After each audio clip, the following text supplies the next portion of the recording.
Revolt Wrestling. This is the Great Taboo. How's everyone today? This is Turnbuckle Talk. Excuse me, I have a bad cold. I wish there was a snake oil salesman or someone to help me out with my cough. Oh, look.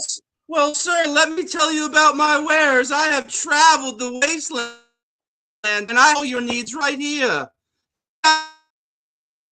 How much is it going to cost me? We can talk about it now. I'm big on IOUs. It's all right. Will it cost me my soul or, I don't know, one of them contracts where it's exclusive?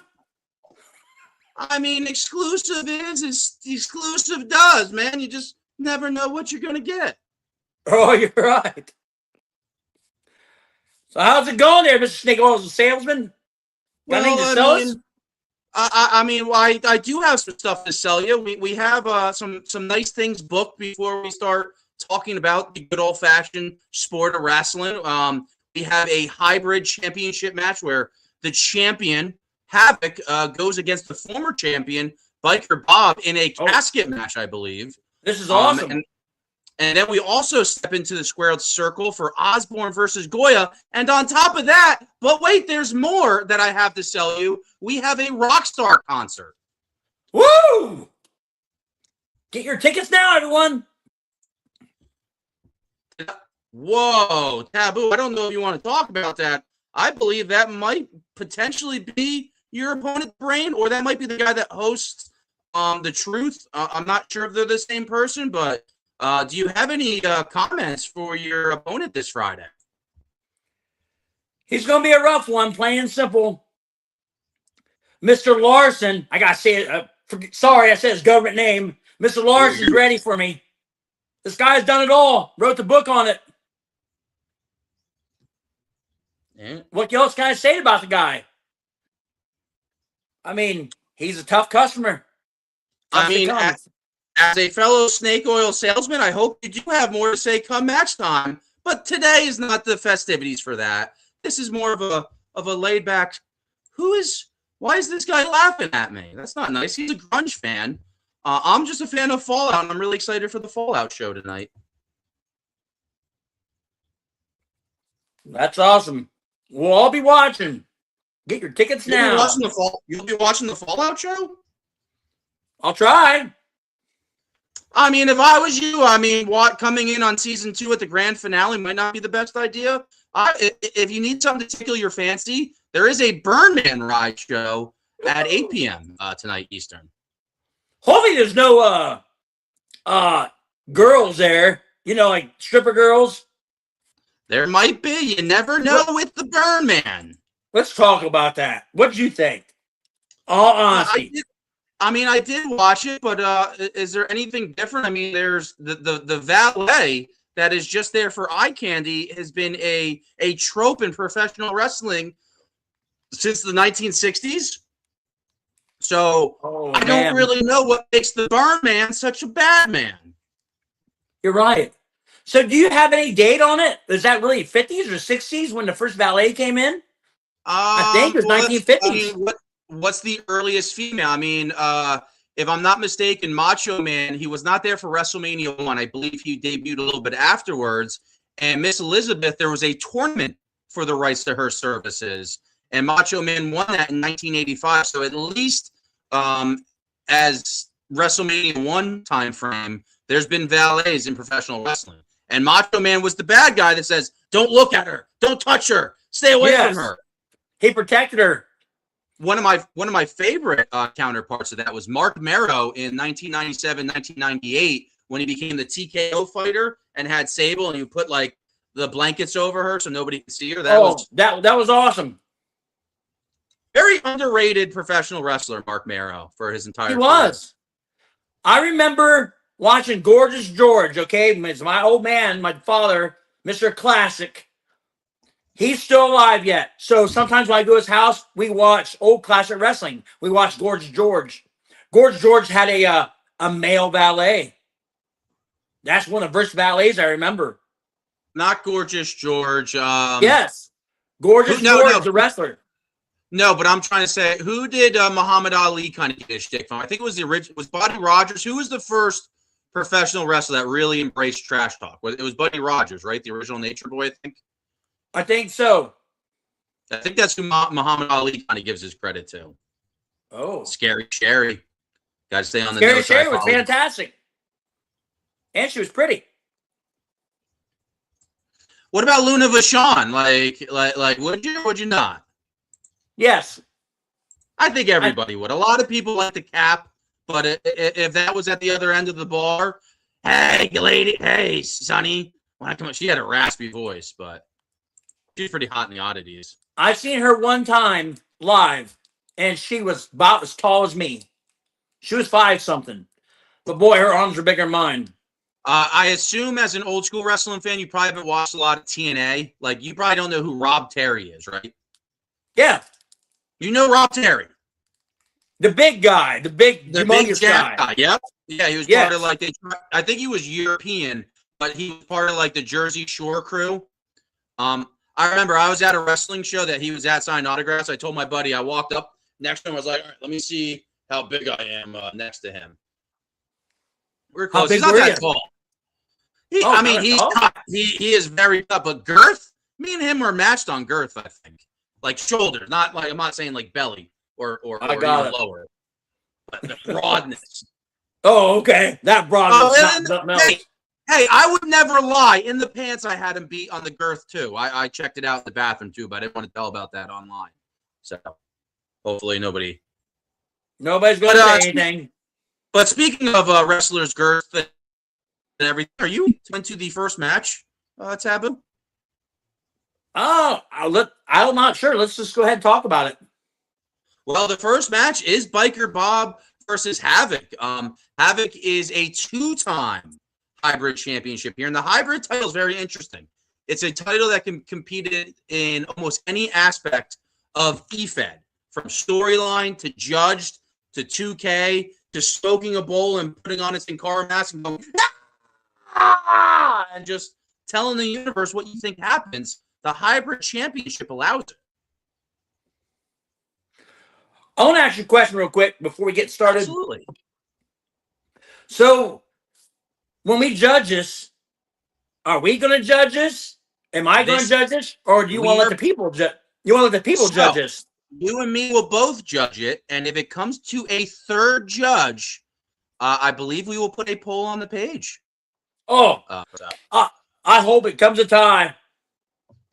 Well, without any further ado, so the way that this match worked, Biker Bob defended his title in an Elimination Chamber match, and he almost defended it, but Havoc, somehow, being one of the first entries, walked out of that chamber with the hybrid championship. Biker Bob did get a rematch, but Havoc was the one allowed to choose the rules. She did post on the page that this is a casket match, so hopefully Biker Bob knows what he's getting into before he gets into this match. I'm ready for some biker business. All right, well, without any further ado, let's do some biker business with Biker Bob. I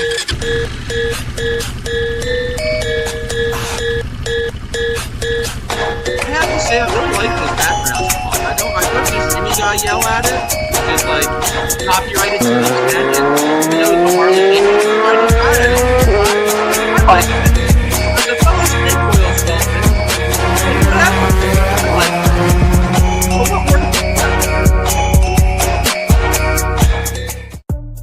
Gentlemen of Revolt Wrestling, it is I, Biker Bob, back on your screens. And tonight, I face Havoc for my hybrid championship. The hybrid championship that she stole from me. Or is that a he? I can't tell the difference. But maybe you're lesbian. I don't fucking know. But anyways, tonight in this match, I'm looking for revenge. Because when I got into that elimination chamber, all 5 of you chumps tried to take me out. But it didn't work. It didn't work until the very last second when I was already down, beaten, bruised, and battered. And then here you come, Havoc. Coming to steal my thunder. Coming to steal my glory. as you hit me with some little pussy ass move that actually somehow did the job. I don't know how, but maybe it's because I was already tired from beating up all you chumps in that elimination chamber. But tonight, Havoc, in this casket match, I'm going to lay you to rest. But not before I beat the holy fuck out of you. And I'm gonna take my title back because I should be the hybrid champion. And this time, I'm gonna now be a 2-time hybrid champion as I demolish you. Now, in a casket match, anything goes, which means I can do anything I want to you. And there's not a damn thing you can do about it. There's not a damn thing you can do to stop it. So when I beat your ass all over this arena and then put you down in that casket, just know, Biker Bob means biker business. And if you got a problem with that, I got 3 words for you. Oh yeah, fuck off. Oh, he called an audible. Yeah, he did. He did. That's not Man, this is normally one of the the first symbol. ones. I have my 2 fingers up like this, ready for 2 words, and they do an audible. 3. He got me. Also, he kind of like, I know a lot of people always want to figure out like where the Burn Man lives and who his family is. I have a feeling Biker Bob and Burn Man might be related. I always hear them like, listen here, you son of a bitch. I'm going to beat the fuck out of you. They might have been trained at the same dojo. Could be the same woods they came from. I don't know. Mm-hmm. But pretty solid promo from Biker Bob. Good promo. Great presentation. Well, now we're going to have to see what Havoc had to say in this matchup.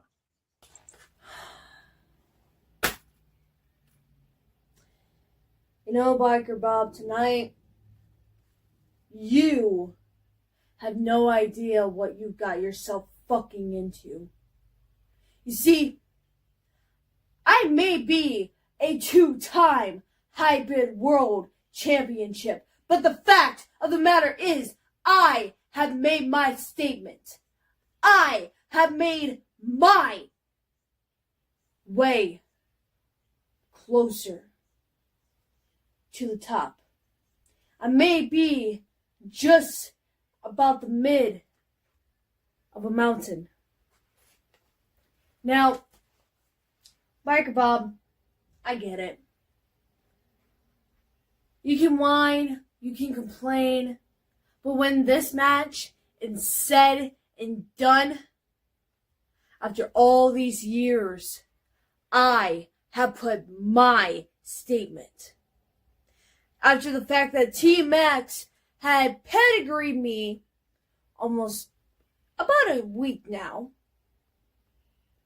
and I made him learn a valuable lesson to not mess with a Havoc. And now, you want your hybrid champion back? Well, I'm going to say this, it's not going to happen. So whatever is going to happen in that ring where I put you in that casket and becoming still the hybrid championship. I was going to say world, but it's not a world champion. Now, I hope that learned you a valuable lesson. Do not fuck around with a Havoc. Ooh. She meant business, man. 2 critiques though, and I believe she was the one that picked it. Did she reference, or at least it didn't stick out, did she reference the casket? I don't think she did. For you, for the fans watching, yeah, for your fans watching at home, please go back and watch that. Sometimes I do have to critique though. I don't like to put too many promo artists' words under a microscope. And when you're yelling and screaming, you have a little bit more of a leeway. But when you're doing a cold, calculated approach, when you're going to say you are the champion and you say you are the championship, and she did say it a couple times, it does stick out. I don't mean to sway the judges. But like I said, with that slower approach, it does put your words under the microscope a little bit more, just a smidge. But I also had some learning happen. That's why I became a snake oil salesman. I realized that the gift of gab is more important. But anyway, Taboo, what'd you see in the ring there?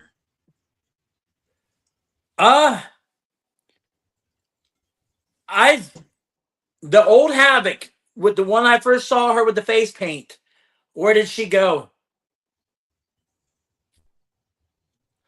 This one's different. This one's just different. But I mean, she wants to be more serious. But I think the one with the face paint is the one I fell in love with. So can I call it audible right here and not participate? So you can actually. It's funny because and let the people decide. I don't want my hands dirty. I was thinking about going into my bag of tricks. The heck is that? 1 second. I'm so sorry, everybody. You better get some of your own stuff you're selling.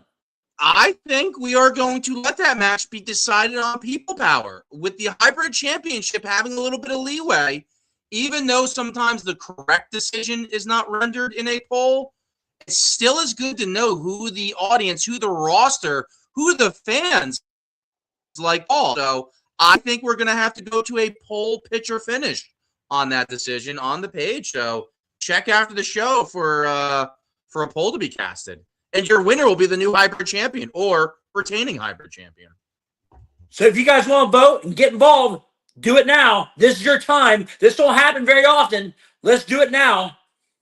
But like I said, this is not just a Revolt show. This is also Turnbuckle Talk. Taboo, you have a question from the fans. Uh-oh. What's Great Taboo's take on the next generation of promo artists that's coming up right now?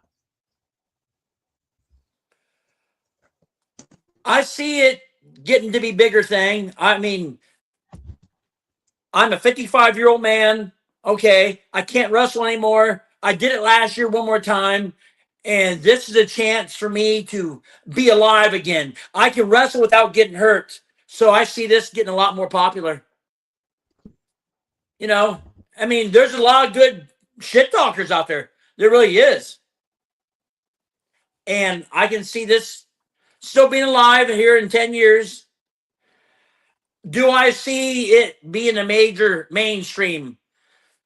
Not unless there's a wrestler behind it backing it up, a real wrestler. And a lot of the real wrestlers, they don't like this because they think. Go ahead. What would constitute mainstream? What is a mainstream brass ring to grab? What would make it mainstream, you think? Man, I don't know. I mean, I think we're at the peak of.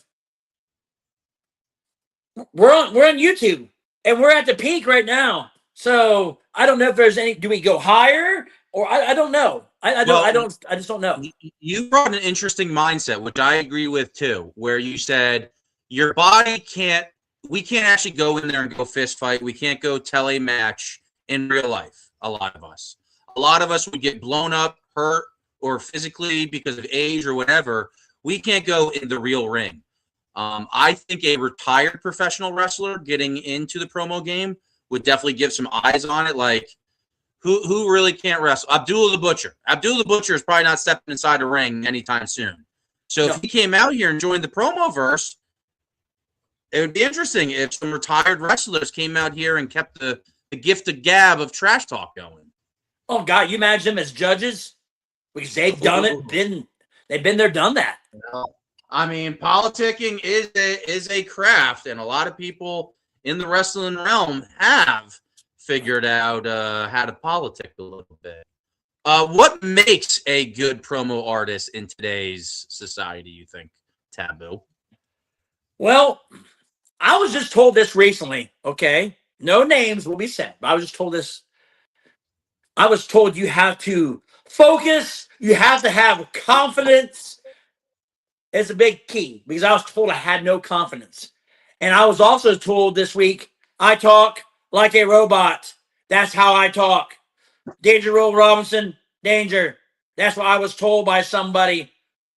I talk like a robot. So I'm trying to break that. And my music was too loud.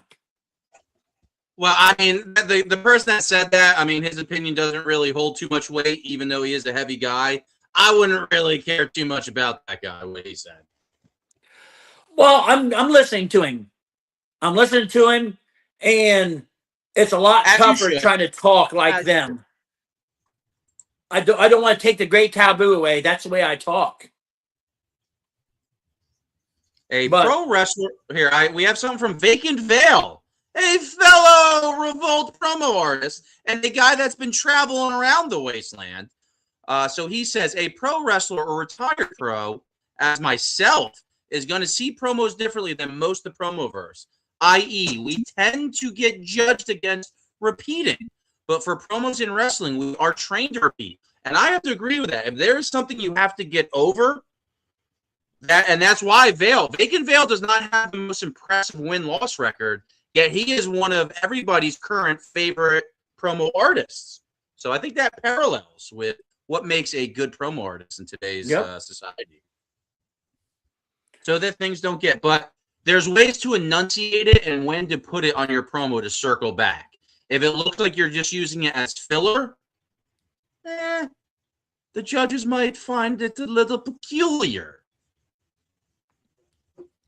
And the other thing about the judges, I don't agree with all of them. They all have their own buddies. All night long.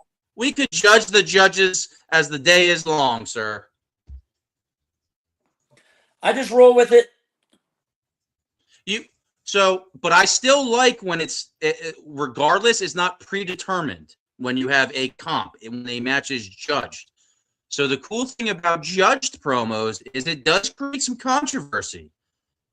Maybe not even if you're just as a spectator, because friendships and bonds are tested because the politics come into play.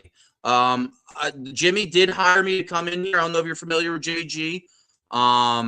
I know him as probably one of the most unbiased people in this entire game, but that's not what I'm here to sell you tonight, guys. So, well, I tell you what, I got faith in Jimmy. I believe that Revolt Wrestling is going to be in the top 5 this year, maybe real close to #1 company. Well, to pivot on that one, we have another question. Who's on the Great Taboo or my Mount Rushmore of promo artists, past or present? If you had to give us 4 people and they were about, Zuckerberg was like, hey, Taboo, I just came across this promo game. I have a little spot, a little mountain, maybe in the Appalachian Trail, and we're going to put 4 promo artists' face in the mountain. Who would you like?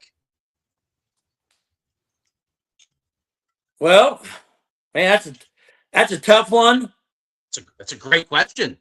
It is. Okay. #1. Like him or not, hate him, Randall Wilson. What? Wow. Dude, I'm a promoter in the backyard. I know I'm low down there with the catfish, but I had to pick talent out. When we did the YouTube thing, I had to do all the editing and all that stuff, and I see a star in that guy. I'm going to have to time you out. So as a snake oil salesman, I do look at the legal papers. Burnman was contesting the decision of that match last week. And with that being said on air, ooh, that is interesting. Okay, continue. Who's your next 3? Okay. Just gotta give me a second. Who I love, man. Not to stroke his ego or anything. Jimmy G. What? Oh, I thought you were going elsewhere with it. I'll relay the message to him.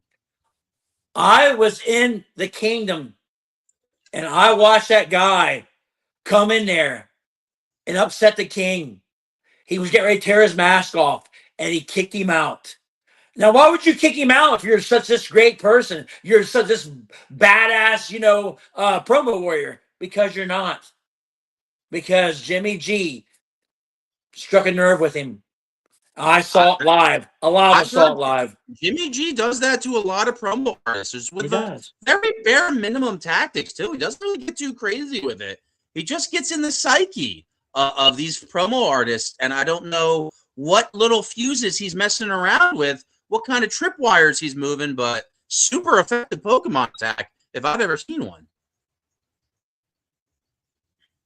Yep, so that's two. All right. We don't need to spend too much time on the two people you said. Who's your next two? The new upcomer, man. I know he's been around for a little bit. Vacant Veil.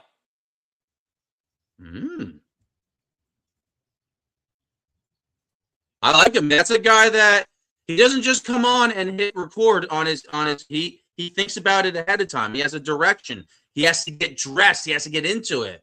He post edits it, and he gives you a amazing final product every time. That's a good. He does. And number 4. Ready? I was born ready. El Guapo. Nah, I'm joking. Hey, man, it ain't El Guapo. Won't be him. I didn't know if you were OOC or IC, but you were just. I was JOKAING. Waka taking the piss. Ha ha hee hee. I like it. And I gotta say, Wapo's a good guy though. He's a good guy. Though. Yeah, I'm just joking. And number 4, Hot Rod Allen. What? Interesting. That's an interesting little Mount Rushmore. I don't know. Do I give mine if I had to think about it? I don't know. You and me, Taboo, have been on different sides of the promo-verse. We have. I guess I got to give one of my forefathers, the 3 people that got me into the business. I'll put DJB, presented by SME, at the first spot. Because he's also a good on-air host. But that Jimmy G got to that guy and was messing with his wires and everything in his skull, too. That Jimmy G guy. Jimmy G is definitely not on that list. I hear a lot about Rob Roman. I don't really know why that is, but the fact that a lot of people bring him up, I would have to do a little bit more research on it. I like that. All right, I know the last. I'll go back. Phil Marshall and the Devil, I would need to see a proper one-on-one match, and the winner would be that spot. And then last but not least, they're both fighting, sketched in, David Jones and LJ King, and that last spot, like locked into. It's both like big monuments of them wrestling and tussling. And what's next? Yeah, we're moving on to the next subject. Are you ready to go into the ring, Taboo? Is there anything you'd like to talk about? This is going to be a little bit of a war of attrition, what I'm about to introduce if we go into it. So any other subjects you'd like to cover before we go into the sacred circle, squared circle, that is? The only thing, this don't have nothing to do with wrestling. I just want to say one thing. This is one of the greatest moments of my life. All right, you know why? Well, I'm here with a bunch of great people in the promo world, and one of my favorite bands finally hit number 1 on the album chart. Did you just get a notification for it like right now? I haven't even posted it. Here just a couple days. Megadeth finally hit number 1. Ooh. So Grunge fan, I don't know who Grunge fan is. Megadeth is definitely not grunge. So I don't know about grunge jumping on Megadeth. Yeah, Megadeth, didn't they do some of Mortal Kombat's movie music? All right, we do have another question. Who is some of promo artists that both of you wish you could have more promo battles with than y'all did, whether it's in Revolt or somewhere else? If so, who would it be? All right, so if you could go against any promo artist right now, who do you want to go against? Oh, boy, that's a good one. I know, matter of time before I meet Vacant Veil. We're buddies. I love that bum, but it's a matter of time before we're going to fight in the back alley. Interesting. I can And see that. That's a great answer, because I don't know if a lot of people look at the promo game. A lot of people look for somebody they hate. Then they're like, you know what? That's who I want to talk shit to. But then you play this weird game off camera where you like cancel them, or you politic or anything.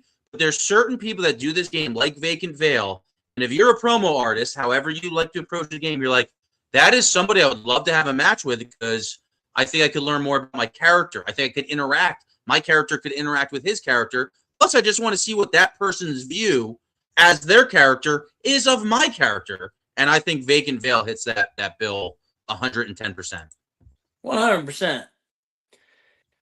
And there's a female I wouldn't mind going to. We went against one time each other, and then she decided to leave, and we didn't really fulfill it. And her name is Jersey Jade. So I'm familiar. Yep. So she's one of my rematch. You know, I like to have a rematch. Whoa, my guy's the dog. I will do my best to make that happen, but I probably, even though I like to consider myself a good snake oil salesman, I don't think I could get that contract signed. Dog doesn't like that Jimmy guy. Jimmy has painted this as a tough job for me as a snake oil salesman. Sure. So, like, I mean, really, like, OOC, like, I am just a fabric of Jim's mind that lives in the corner. So it's really this aspect of Jimmy. I am just not Jimmy. So my little peddling that I want to do, you fucked it up. So yeah, I don't know if there's anybody else I would like to go against. I like to do a Halloween special with someone. Ooh, you dressed up? Well, there's been costume. It actually is a trope in efed. There's always costume challenges in almost every efed, but still, very fun time. I think me and the Burn Man for a Halloween special. Whoa, what's got you thinking that? So you guys both dress up as a? I don't think Burn Man exists outside of a character. I don't think Burn Man can dress up as not Burn Man. I think he can be himself. I just like to face him on Halloween. I mean, I'll be honest, Taboo, you probably going against Burn Man a lot sooner than that. What? What? All right, I think we got to get to the ring. All right, so now we have. So one thing I want to bring into this game, and it's different. So, folks, I hope I don't see the views change. There is about to be a player versus player. The characters that you see are being controlled. This truly is the Matrix, the avatar of what we're doing here that you're about to see. So yeah, I don't know. Are you a video game player? We see a lot of toys back there. It's been so long. I was a Mortal Kombat guy. Any wrestling games? WrestleMania, the arcade game. It was almost like Mortal Kombat. The best video game I've ever played. I know which one you're talking about. It's like where like Undertaker would like shoot souls and stuff, and it was like weird Mortal Kombat. Back toward. I would walk in a room full of people, and I would throw a $20 bill down, and I'd say, "Okay, whoever can beat me, take this money." And I have all these people coming at me. Where was that? Was that an arcade or a roller rink? Where was this at? Where was the arcade? Just people having parties. Oh, I lost 3 times, and then that's it. It's like, I think my wife at the time, and somebody said, "Hey, you're going to lose big money. You need to stop." So I quit. Did you have a character that was yours that you used? Oh yeah, Liu Kang. Oh, interesting. Before we get back on, Taboo, is there any action figure in grabbing distance you would like to show off real quick?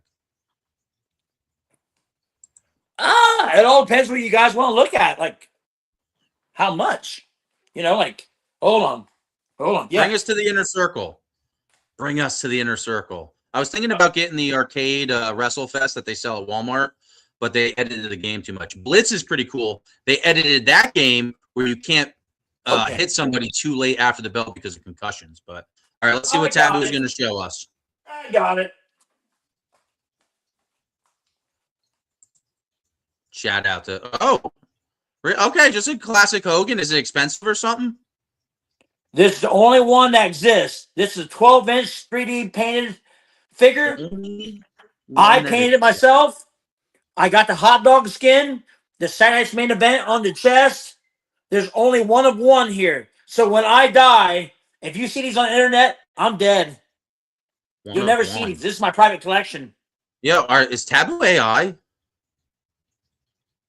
Yeah, get the emulator. I totally agree with you, Vacant Veil.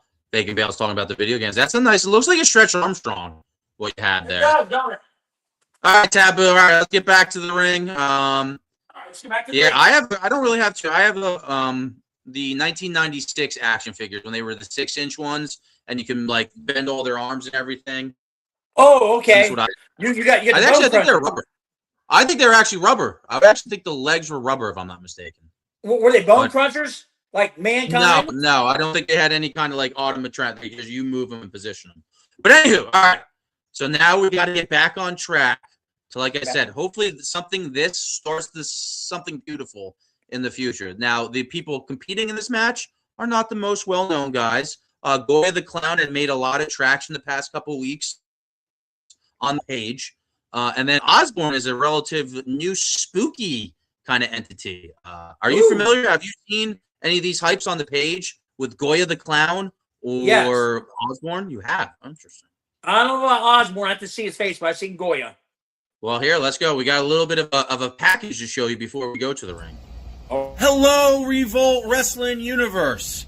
I'm about to take you on a journey here. We are going to try and do something unprecedented here in the Promoverse.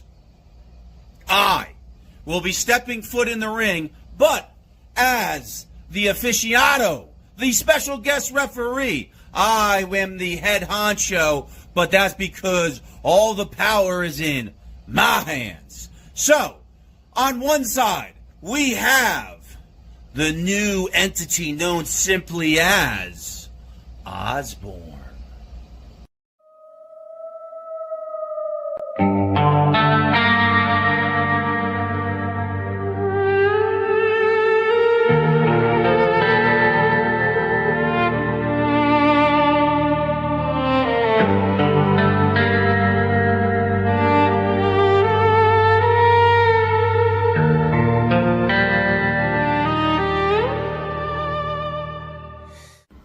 Time to go night, clown.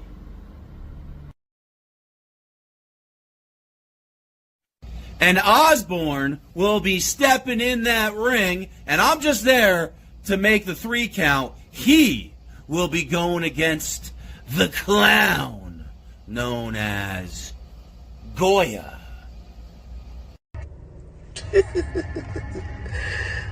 Guess what time it is? The show is about to begin.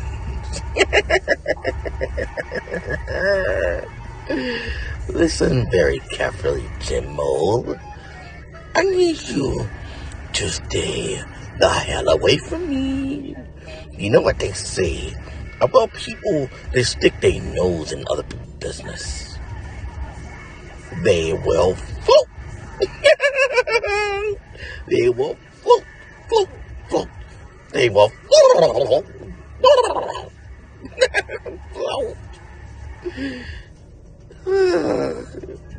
See you there, my friend. So I hope both competitors make sure that we are here first and foremost to put on a show. The wins and the losses do matter, but if you stink up the joint, then what are we even doing here, folks? So I want a clean cut competitive matchup. And now, let's take it to the ring. Who's that Jimmy guy? Is that you picked him to be in the Mount Rushmore, didn't you? Yes, I did. For a reason. He's refereeing and he's the owner. It's kind of strange. Huh? He can do what he wants. I guess so, but all right, let's see how that works. A little bit of that.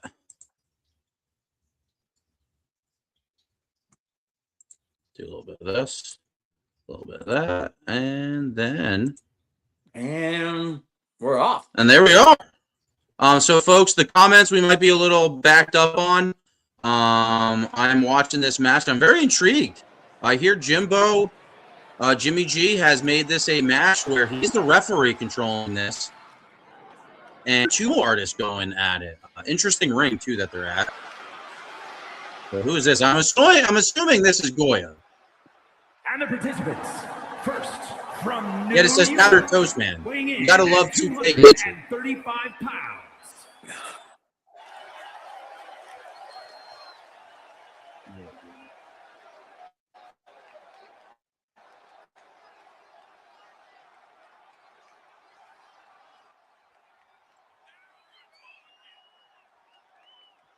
So Goya, I mean, so you haven't really got the. We talk about the future of efed and promo. With 3D glasses and everything, Taboo. Do you think you would ever put on goggles and like actually play a game where you wrestle in a simulated world? If they made a good sim wrestling game, would you try it out? You think?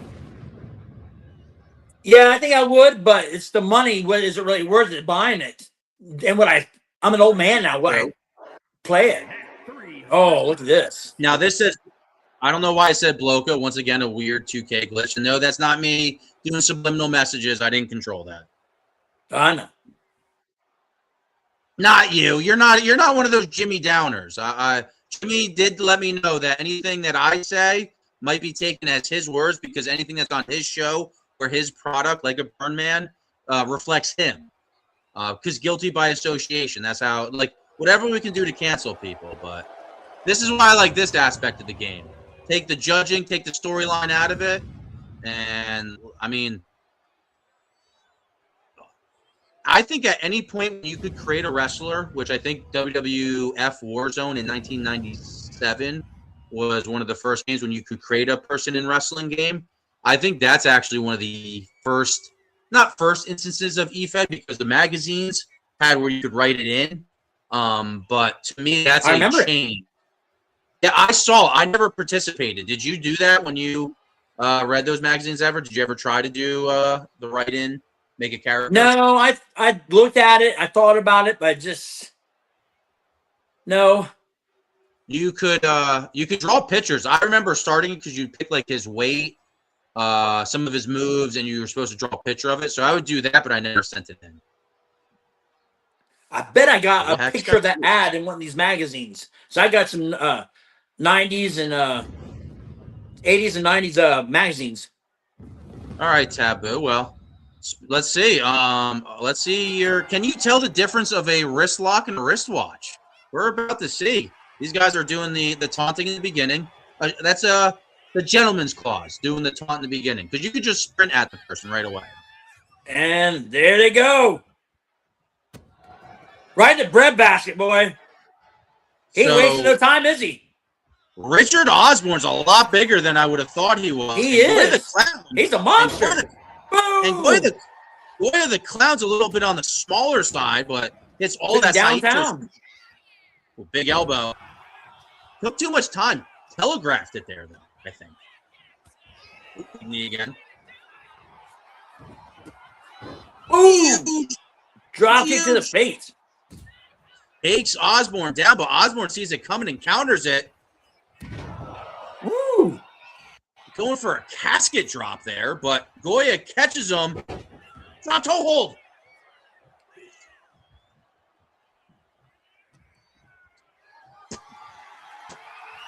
Ooh, working the arm, maybe twisting again, but Goya sees it coming and has it scouted.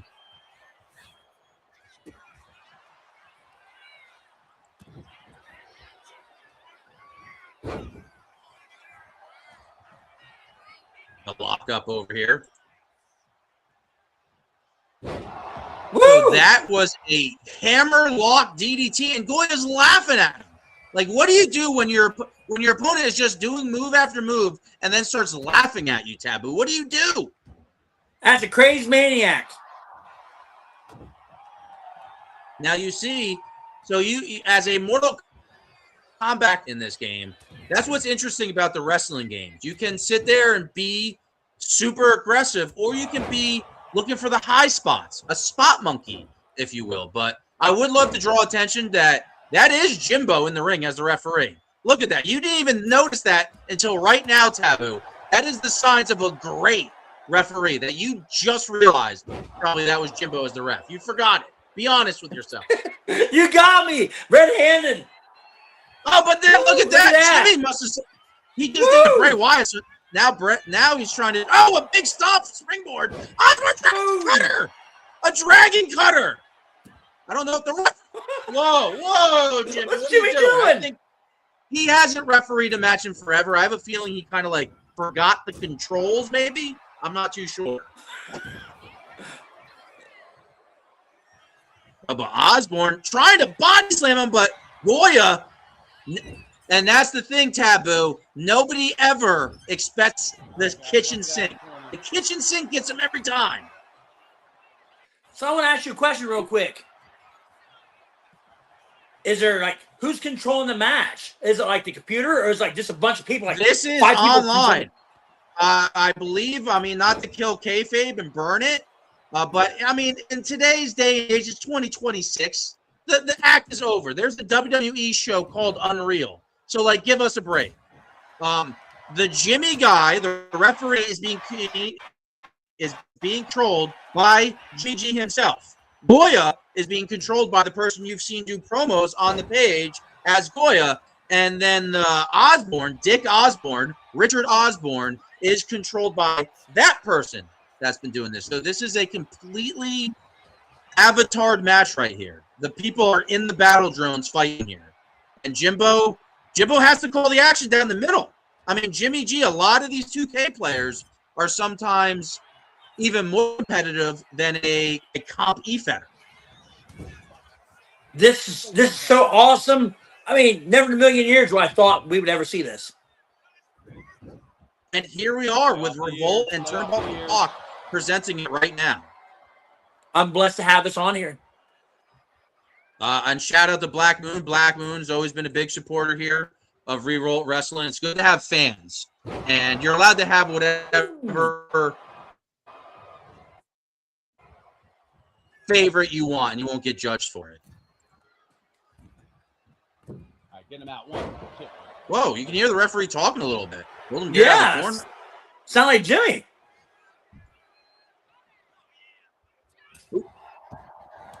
Because it is Jimmy.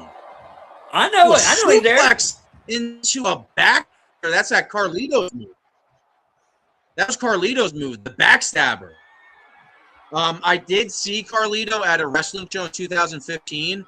I didn't want to pay for an autograph or anything, but when I walked by, I said, "Sir, aren't you a criminal? Didn't you stab John Cena at one point?" That was the gimmick. Carlito, when he debuted, John Cena supposedly got stabbed in the ribcage. They said it happened at a nightclub. Like, they legitimately said John Cena was stabbed as a storyline in 2024 before Cena won the World Heavyweight Championship. I grew up watching the more his father.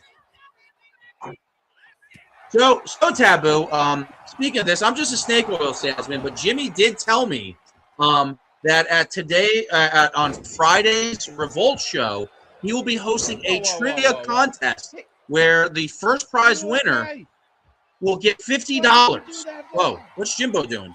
Jimmy G's getting in front of... That was kind of weird. But yeah, there will be a trivia giveaway, $50 cash prize this Friday on Revolt Wrestling. Wow, that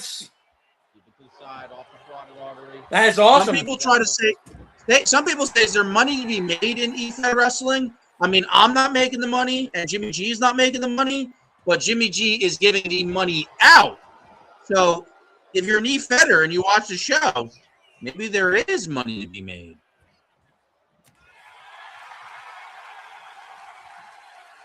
Maybe one day I'll give a free figure on here. Ooh, a giveaway. I like it. Hey, we got 6 I was viewers. doing it when I was in the castle. We got I get 6 away a lot of viewers, figures. We got 6 viewers. It's 4 o'clock on a Tuesday Eastern time. So that means there's 6 people out here loving what we're doing and making sure they're checking it out. Thank you, everyone, for watching. Really appreciate it. This means a lot to me. This has been my dream. Well, here we are pulling some wrestling. Osborne trying to get desperate, though, with that run button. Hammerlock. We've been seeing this move a little bit. Boom! Could be a weight detection move for the people. If you know, you know. So far, you have to say, Jimmy G's been refereeing a pretty solid match right now.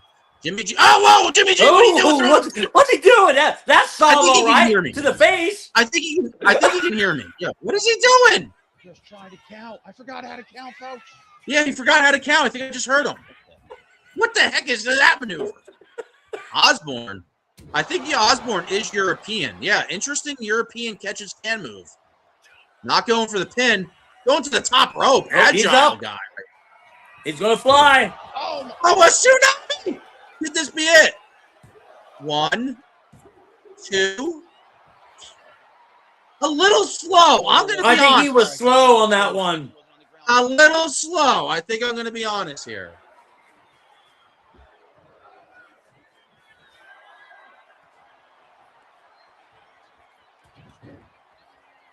Folks, if you're commenting, I got my Pit Boy.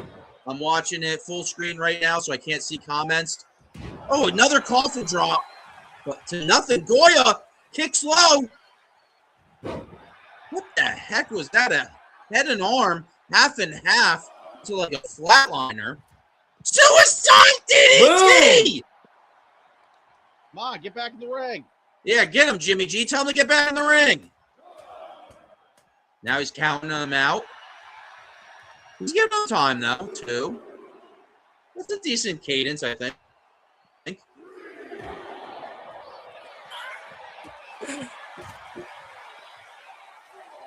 4. Goya has him pretty beat up. You have the stunned right there. You see him. You know what? This is so awesome to watch. Goya hopping in here. And there is more people on the roster that do play this game. So I'm definitely intrigued to see what the future is here. Uh-oh. That's it! His foot's out of the rope. I'm sorry. His foot's Oh! out of the rope. Oh, it was a rope! His foot is on the rope! It did hit the ropes! That was close as hell! Woo! Live action! Oh, yo! Goya's getting in his face! Sorry. Goya! What do you want from me? Goya's getting in Jimmy G's face right there. I mean, will Jimmy G DQ a mofo? All right, we don't want fighting people. What is he doing? Off the hair. Get off the hair. He's pulling Off the hair. And Jimmy G's taunting. What the? Jimmy G is the weird one. Jimmy G's a little weird. Oh, yeah. And now Osborne flipped off Jimmy G. I think Jimmy G is doing a good job in there.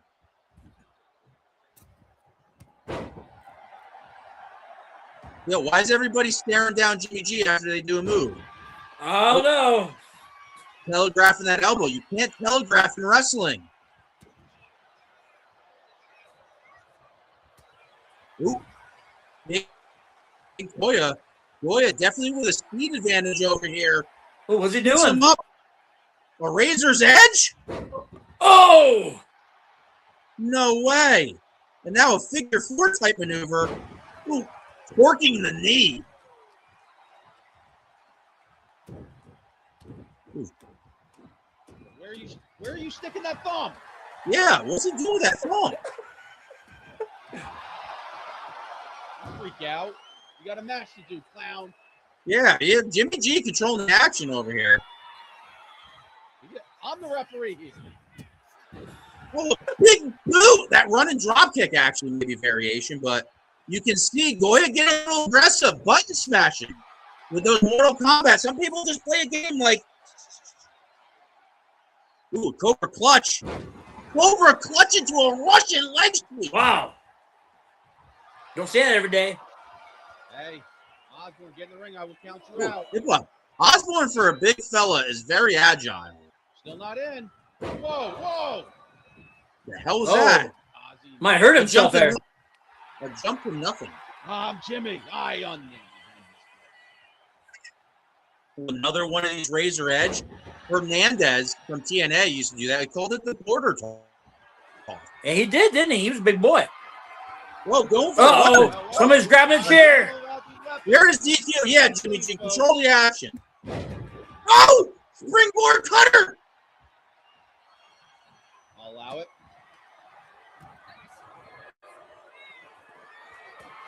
Throws it Yeah. out. Throws Jimmy it out, G Jimmy. control- Yeah, good for you. I see what you're doing. But now Goya just took off the turnbuckle pad. Pick up it. Hey, you know what? If you throw him into it, I'll allow it. I think I just heard Jimmy G said he'll allow I it. did too. You're getting a little too cute over here, bud. Yeah, Jimmy You're G getting a little too cute, bud. No raking for the eye. running a basketball pick, keeping him from the action. I think he got him. Goya trying to take advantage here. A power bomb position of its own. Boom. Almost like a dominator, but turned it into like an RKO diamond cutter at the end. Jimmy G's fixing the turnbuckle. Big move by Osborne, but Oh, look at that. Jimmy fixed the Jimmy turnbuckle. He G's got the pin. distracted. The top knee Oh. over there. You're going for a pin. 1, 2. Oh, what are you doing, Wow, Jimmy? that was kind of suspect. I'm not gonna lie. I don't know about that right there. Look at him. Black Moon loving the catches can wrestling over here. All right. You're kind of on the eyes there. Let it go. Yeah, raking the eyes, and you see he has those glowing fingernails too. Osborne kind of taking advantage here of the rules. Ooh, big Bray Wyatt, Kane. They used to do that uppercut. Ooh. Who else would do that uppercut? Like a chop to the throat. Like, yeah.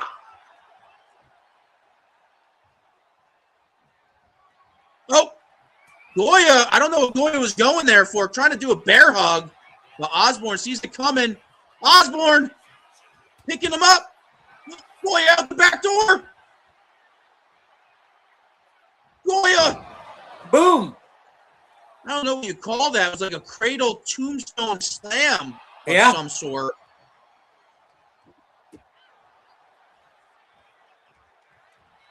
We're going for a back elbow, and Jimmy G almost kind of getting in the way there. All match. It was on the ears. 3 headbutts in a row, vicious.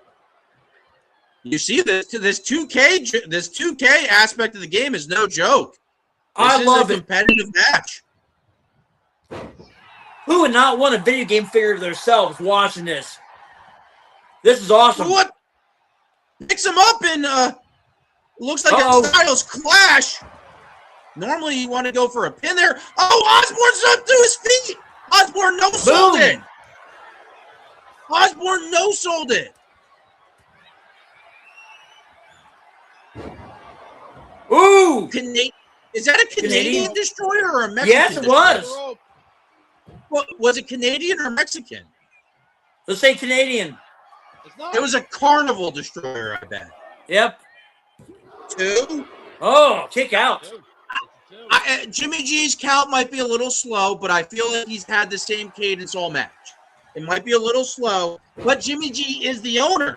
So will he let these wrestlers take more punishment because, like, they're only action figures. They're not real people to him. Is Jimmy G not having the competitor's interest in mind here, maybe? Or maybe he's been drinking a little bit too much on the job. You never know. But supposedly Jimmy G, it's like a power-up. It's like when Mario gets a mushroom or something. Oop, Goya. Oop, reversal over here.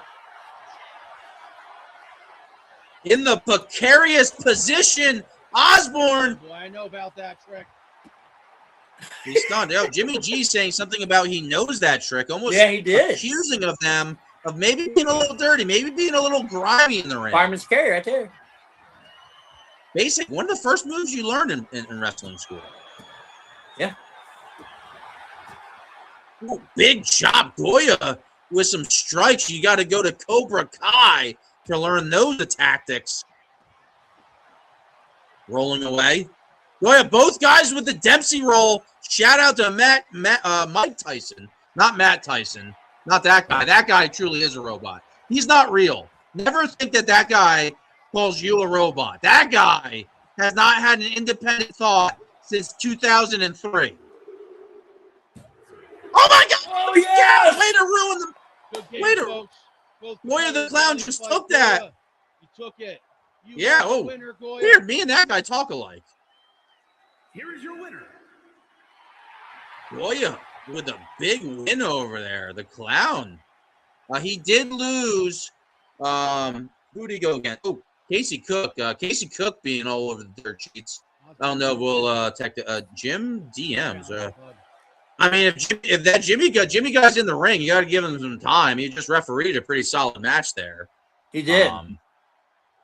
But And when you were talking about the business being changing, man, this is awesome. Watching this, a video game figure of yourself, it's awesome. Yeah, this is a game changer. If this stays on, I can see this being big business. Who would not want to watch yourself being a video game? Win or lose, it doesn't matter because this is awesome. We don't get this. I'm a backyard guy. You're a backyard guy. We never had video game figure of ourselves. I travel the wasteland. Jimmy is. I travel the wasteland, but I think yeah. All right, Jimmy G. You know what I'm trying to say. He was a Vault dweller. Vicky Vale calls him a home dweller, but he was a Vault dweller. They might be related, like cousin. That's gonna get double. All right, I see what people were asking for. So yeah, Goya the Clown just won that match. That's very interesting. Do you think Jimmy G called it down the middle there? I think he had his mind on something. But he did his best of his ability, but I think he has mind on something. I don't know what it is. Hey, that Jimmy hard person to think about, well, what's going on in that guy's skull? I could only imagine, but if you guys want to make any kind of barters or anything, before the Fallout show comes on, I do have some jet. You just do a little, and you go, witness me, and you freak out and do some crazy shit. Whoa, what is this guy? These guys, some people are asking to be on the show. All right, I am going to post a link to a couple people. I think that match got a lot of, I think that match got a lot of people, the competitive bug in them to watch. It's awesome. I think that's better. That's more legit than some random judge saying you won or lost. I think getting in there and truly mixing it up in the virtual world, at least, it made you feel like you're part of the match. I mean, it did, and everything is just so entertaining. I mean, if this is the future, then yeah, I can see us being big business. I don't think you want to. I mean, for me, I don't want to see an entire card of it. There is the link to join. We still have Rockstar's concert. And I don't want to go 2 hours, but if there's fans here asking questions in the comments, or if me and Taboo want to pick each other's brain, or if anybody comes on, I'm sorry for saying the brain. I didn't mean pick that brain, Taboo. No, not that brain. If you're a gambling man there, Taboo, and I'm just a fellow snake oil salesman, I just like to see kind of how many caps people have before they make deals. If you were going to gamble on yourself, how much money would you put on versus the brain with you coming out as the winner? How the hell did? Oh my God! Where'd you come from? Yo, ladies and gentlemen, what's up, guys? it's the Bronx Bomber Holy. on my show. Holy shit moment! What's up, everybody? How's it going? What's up, guys? How you guys doing tonight? We're doing good. Watch some wrestling, man. Hey, that's what I love to do. Watch some good wrestling. Watch you two guys do your thing, and I'm here to enjoy myself, you know? Who let you in the door? I'm not too man, sure. I got some people. Guy. Hey, You know listen, people in I high got places, some don't you? people. Yeah, I got some people. And plus, I'm Puerto Rican, so you already know I picked the lock. Oh, yep. Ooh. As somebody that's traveled the wasteland in the Fallout universe, I think is a very important skill set to have in that game. Yep. So yeah, you just missed Goya the Clown just beat in the 2K game. They were both playing online with Jimmy G. I don't know if you know that Jimmy guy as the referee. Nah. Nah, man, but I do know about Goya though. I've been watching him. He's interesting. He's a clown. He does car promos, but like maybe that's clown business. What the hell? How are people getting in here? Who is this guy? What? Is that D Nice? No, that's a Dusty D Nice, D. man. Yo, that ain't D Nice, man. that's Dusty D, man. Oh. I thought that said Dustin. My full homie. Well, Dusty. No, Yeah, you read half of Dustin. Yeah, you read it. You're looking at your season 5 Defiance winner, man. The fuck you talking about? Oh! The Defiance Alliance. Turnbuckle talk. We were just taking over. We got to give the taboo. The who's the Wayne Brady father? What's the dad's name in Brady? Wow. No. What are you talking about? Wayne Brady Bunch. Yeah, Brady Bunch. Oh. Who's the fucking father? Oh God, I can't remember the. God, what was his name? Wayne Brady? No. Not Wayne Brady. Wayne. Oh crap! Yeah, there's a Bobby about Peter Tom Brady? Marsha. Damn, I can't remember his name. Marsha. Tom That's Brady? one of the girls' names. I can't remember his name now. Oh, you caught me. You caught me off guard because I used to watch when I was a kid. Wild. Speaking of trivia questions, so if you tune in to the Revolt show on Friday, 8 p.m., there will be a trivia cash giveaway. His name's Mike. That's and it. that's You got it. Mike Brady. And Dusty D, being a little bit younger, is a little bit better with the interwebs than a lot of us older gentlemen. You're allowed to Google the answer. It's just the first word, the person that says it in the comments. No, Marsha. I never watched the Brady Bunch as a kid. Marsha. I don't think So I was Dusty D, wait, we got some guests here. I mean, Bomber, you're kind of retired from competition. So since Dusty D is one of the more active people here on the screen, you just said you're going to win the Defiance competition, Dusty D? Yeah, man. You know, Dusty D's got to have that Jimmy G mindset. I got a plan for the season 5 of Defiance, and I'm not interested in no world championship from Mad T. No. When I get my 3 wins in that promo pit, this is a promise, Defiance. I'm going to go for the I can't even Man, the audacity of this guy to come here. The audacity of this championship. asshole. The audacity championship. Listen to this, man. I love the enthusiasm, and I love that you're dedicating yourself to it. I appreciate that, man. But it's a hard competition, as you see.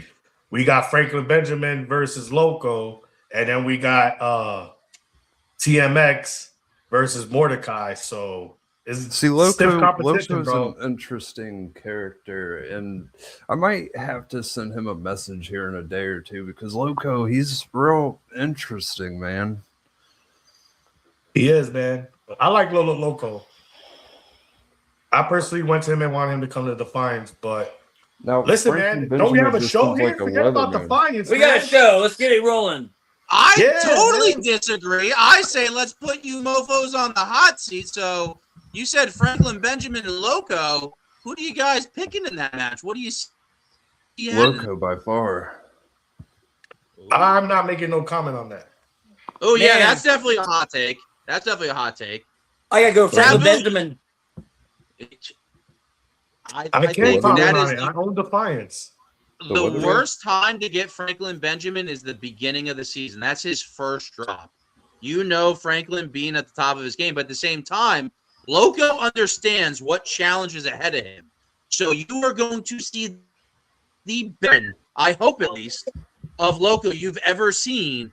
And it's a chance to be a toss-up, but not to be outdone, there is another match with TMX and Mordecai. Before we get into it, obviously Bronx Bomber can't say anything, but Dusty D, if you got the Jimmy G influence on you, I'm sure you're ready to take the biscuit pass and give us a soundbite. Are we still talking about Franklin Benjamin and Now we're talking about TMX and Mordecai. If Dusty D is a Jimmy G, you can say whatever you want. No, man. So TMX and Mordecai, obviously everybody's pick is going to be Mordecai. He's clearly been here longer, but my pick personally is TMX, man. Ooh. Is TMX a secret Defiance Alliance member? I don't know. No. I keep rambling off these names. Loco. I think DMX. everybody is going to. Who's next? overlook- Rockstar? Who's next?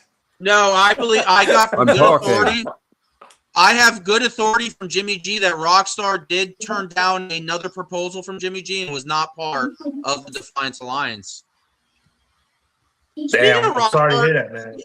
Speaking of Rockstar, there is a Rockstar concert, and JD, the special referee now, he's a referee. He just applied for a referee contract.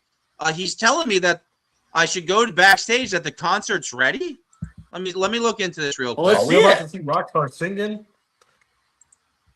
Let's see. Wait, why should you? You have no Let's see. management over What is? Revolt. No, that's a concert. That doesn't look like a concert. Can we get the cameras a little bit closer here?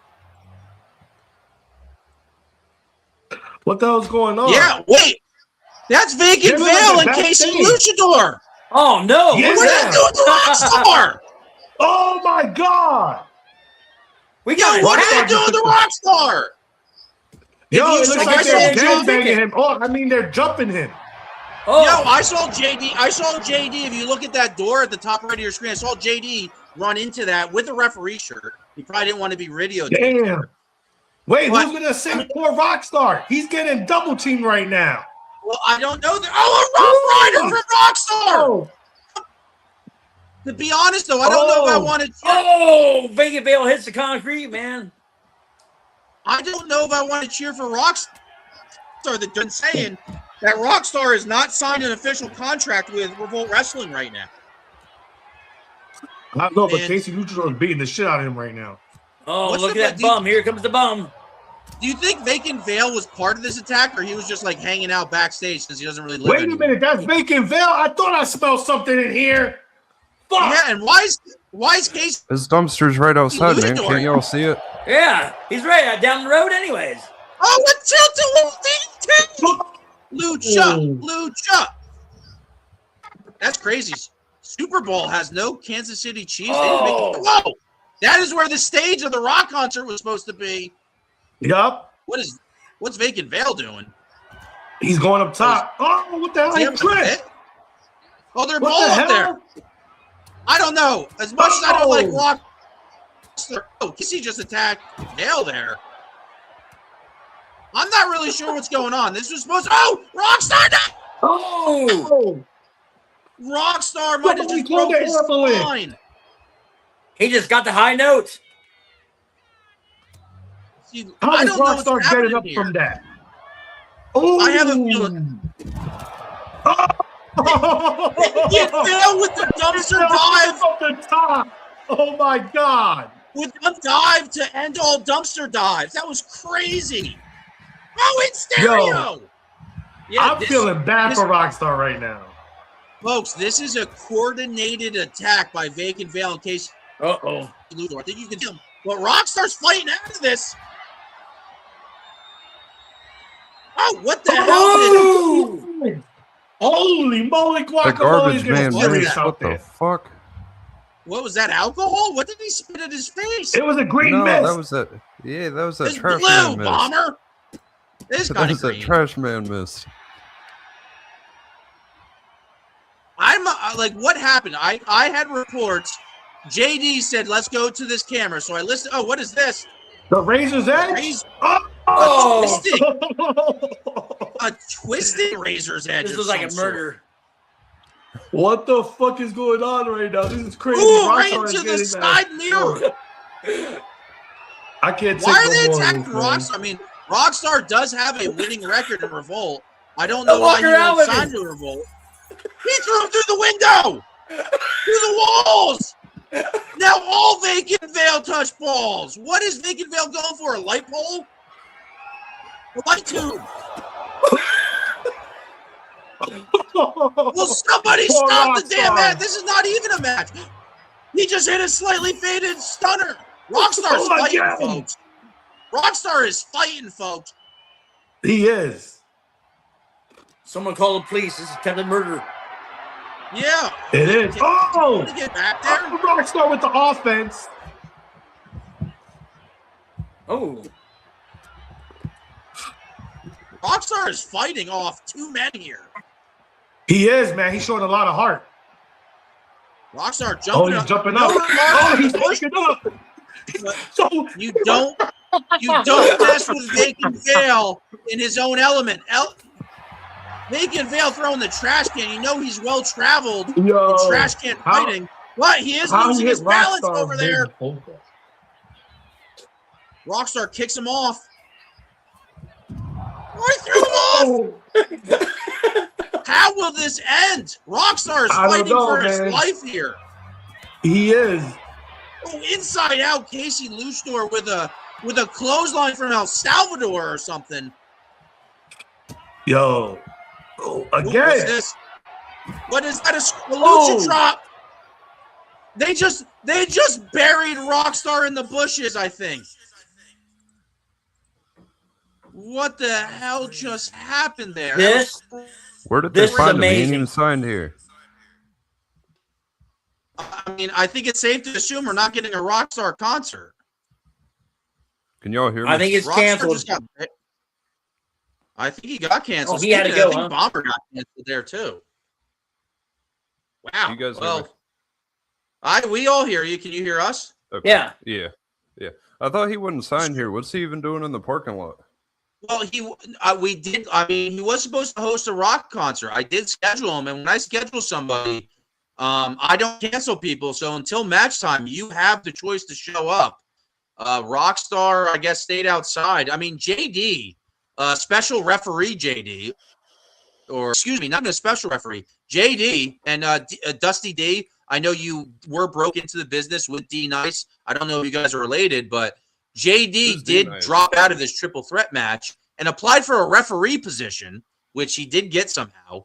And I don't know what transpired. When we went to the backstage footage, I saw JD run off screen the last second. Vacant Veil and Casey Luchador proceeded to beat the piss out of him, but of Rockstar. Who's D Nice? I've never heard of a D Nice in Revolt. You've never heard of D Nice? No, I've heard of Dax Riot. Who's D Nice? I think that's like everybody starts off as like Husky Harris before you become a Bray Wyatt. So something probably like that. Oh, okay. So let's ask you a question. Let's ask you a question. What do you think about the business with the video game going? You think it's going to carry the business? That's the efed business bigger? Huh? That's where I started. Wow. Yeah. I started in the backyard in 1985. See, I started in the video games. I wanted to do some wrestling shit. Didn't work out. It's all good. Like actual wrestling, like backyard and shit like that. But that didn't work out. So like I started with I think it was WWE 2K22. Never once did I hear anything about promo wrestling. I had no clue of it. And then a friend of mine messages me one day and he says, "Hey, I think I want you to join this promo wrestling group." I was like, I don't know, man. That doesn't sound like me. That doesn't sound like something D-Nice, Dax Riot, any of them people would do, man. That just doesn't seem like something I do. So I watched a few shows. I think I saw the Weatherman, Franklin Benjamin. I saw Hollywood Haywood. I saw Vacant Veil. That's when I knew he was fucking hilarious. He knows how to do this. He knows what he's doing. Well, then I had tried out sort of as D-Nice, but I didn't send an actual video in. I just sent in a voice clip because we wanted to keep that spooky darkness mystery. You know, who's this guy? Who the fuck is this guy? And then now everybody just kind of, because Jimmy did bring me into the promo wrestling, but him and I aren't as close as some think. So kind of everybody puts us together. You know, you talk about Jimmy, then you're talking about D-Nice, and they say, "Oh, that's his boyfriend." Whatever, man. That's not what it's like. We're acquaintances. I barely know anything about Jimmy. Well, let's talk serious for a moment. The people want to know what didn't work out. Like, was it too hard for you, or did you get hurt? Because some people think it's easy and anybody can become, the backyard guy. And what happened? You're muted. He muted himself. Dusty, muted yourself. I can unmute you. I have the power. Oh no, your mic isn't connected. You unplugged your mic. Uh-oh. I thought this guy's traveled the wasteland before. There he is. Okay. You're still muted. Still doesn't work. What You about- got. Oh, now there you are. Okay. Sorry, what did you say, Taboo? So what happened? Did you get hurt or something, or was it a lot harder than you thought it was being a wrestler? No, I never really got the opportunity. It's just something I wanted to do. Like I'm legally blind. Nobody's going to give a blind guy a chance. Okay. I mean, I've had an opportunity at indie places that are as like a manager or something, but that's just not really what I wanted to do. All right, I understand. What about you, Brahmer? What kind of experience do you have? Don't disrespect that man like that. You call him the proper name right now. I don't have no wrestling experience, man. I'm just a wrestling fan. Unless you count backyard wrestling, I used to do a couple of. That's what he's. Oh no, that percent counting backyard wrestling. Yep. Nah, but I didn't do it like official though. But basically, what I mean is like my cousins will come over and then we'll be like, "Yo, you guys want to wrestle?" And then we'll just go like to the park. So it wasn't like Taboo. You like didn't record it. Well, not to take over the show or anything, but Taboo, you didn't record yourself backyard wrestling, right? Yeah. Did you record it? Oh, it's on YouTube. It's on YouTube. Oh, this is when you got back to the game. This is not pre-2000, right? There's nothing recorded that's pre-2000. There is nothing when we're 1980s. No, because we didn't have that kind of technology. There's nothing. Just you hit the ground and it was hard. Mm-hmm.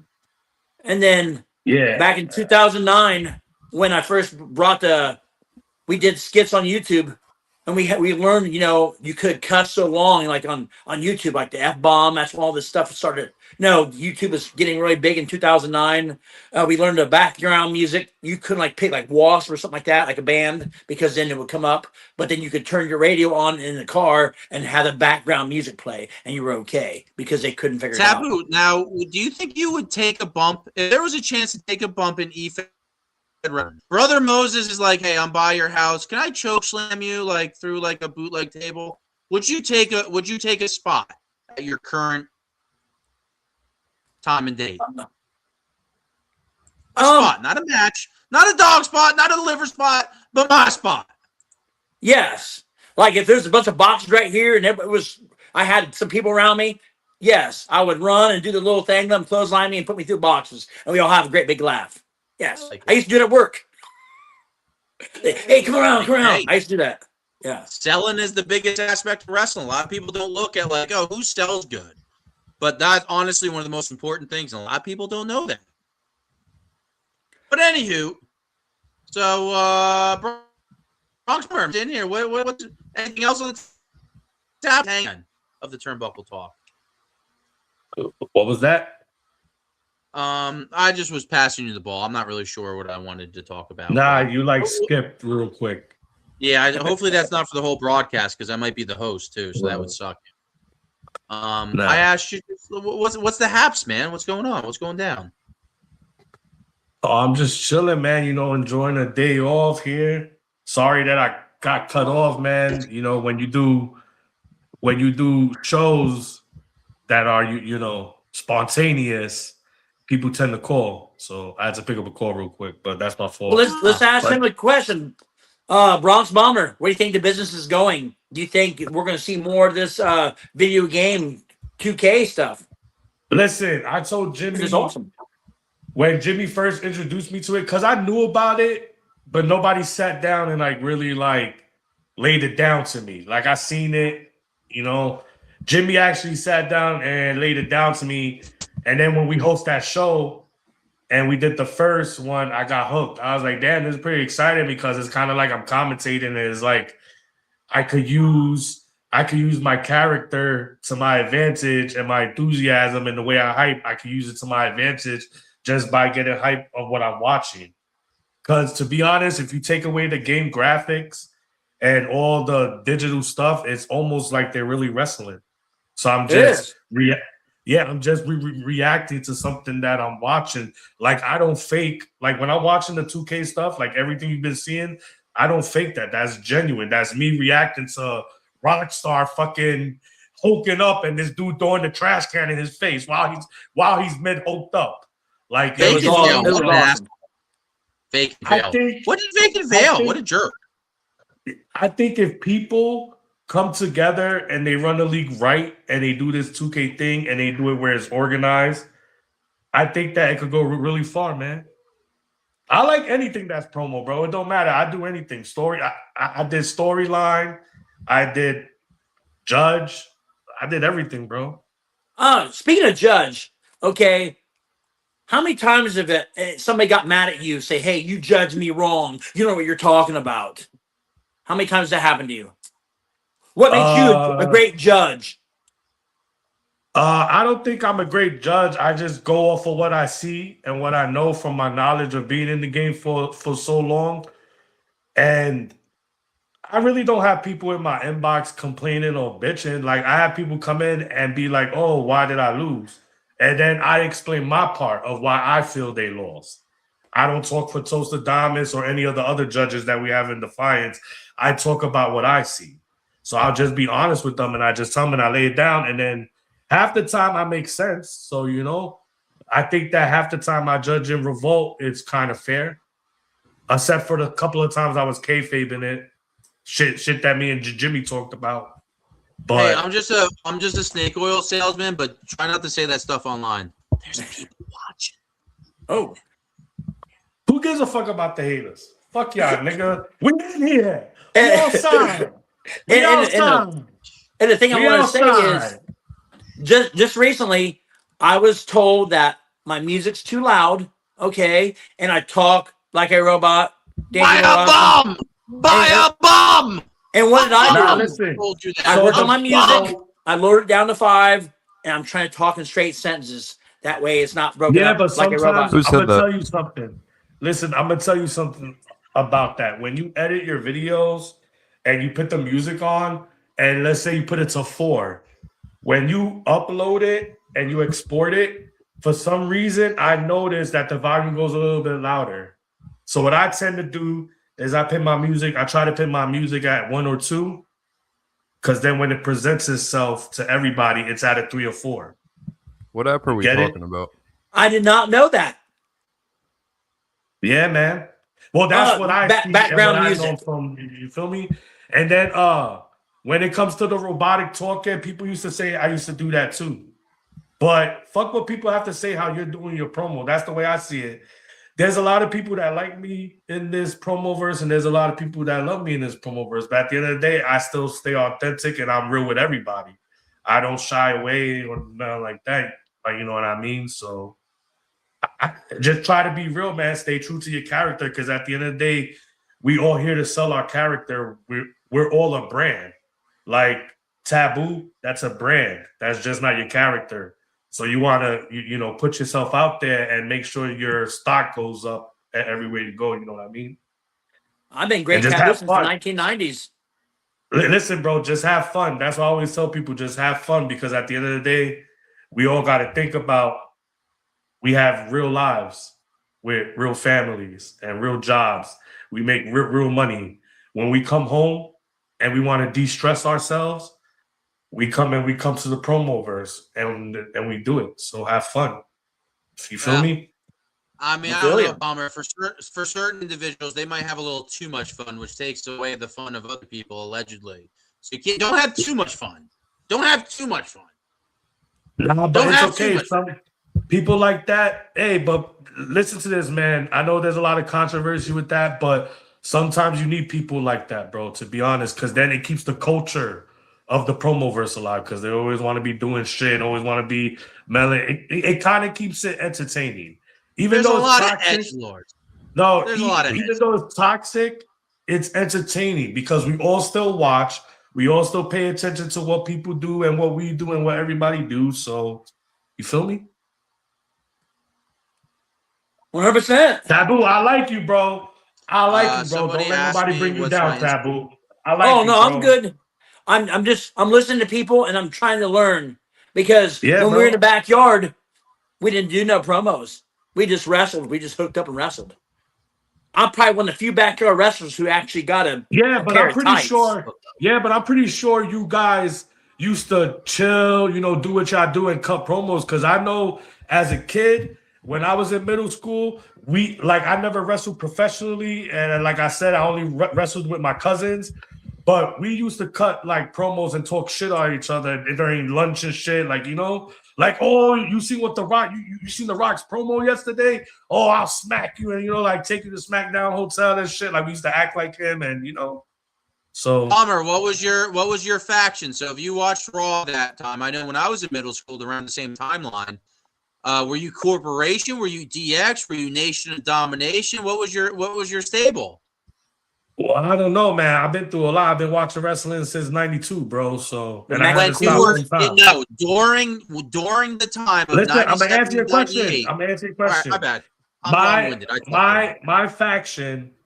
My faction was the NWO, and I know that's cliche and all that, but you gotta think about it.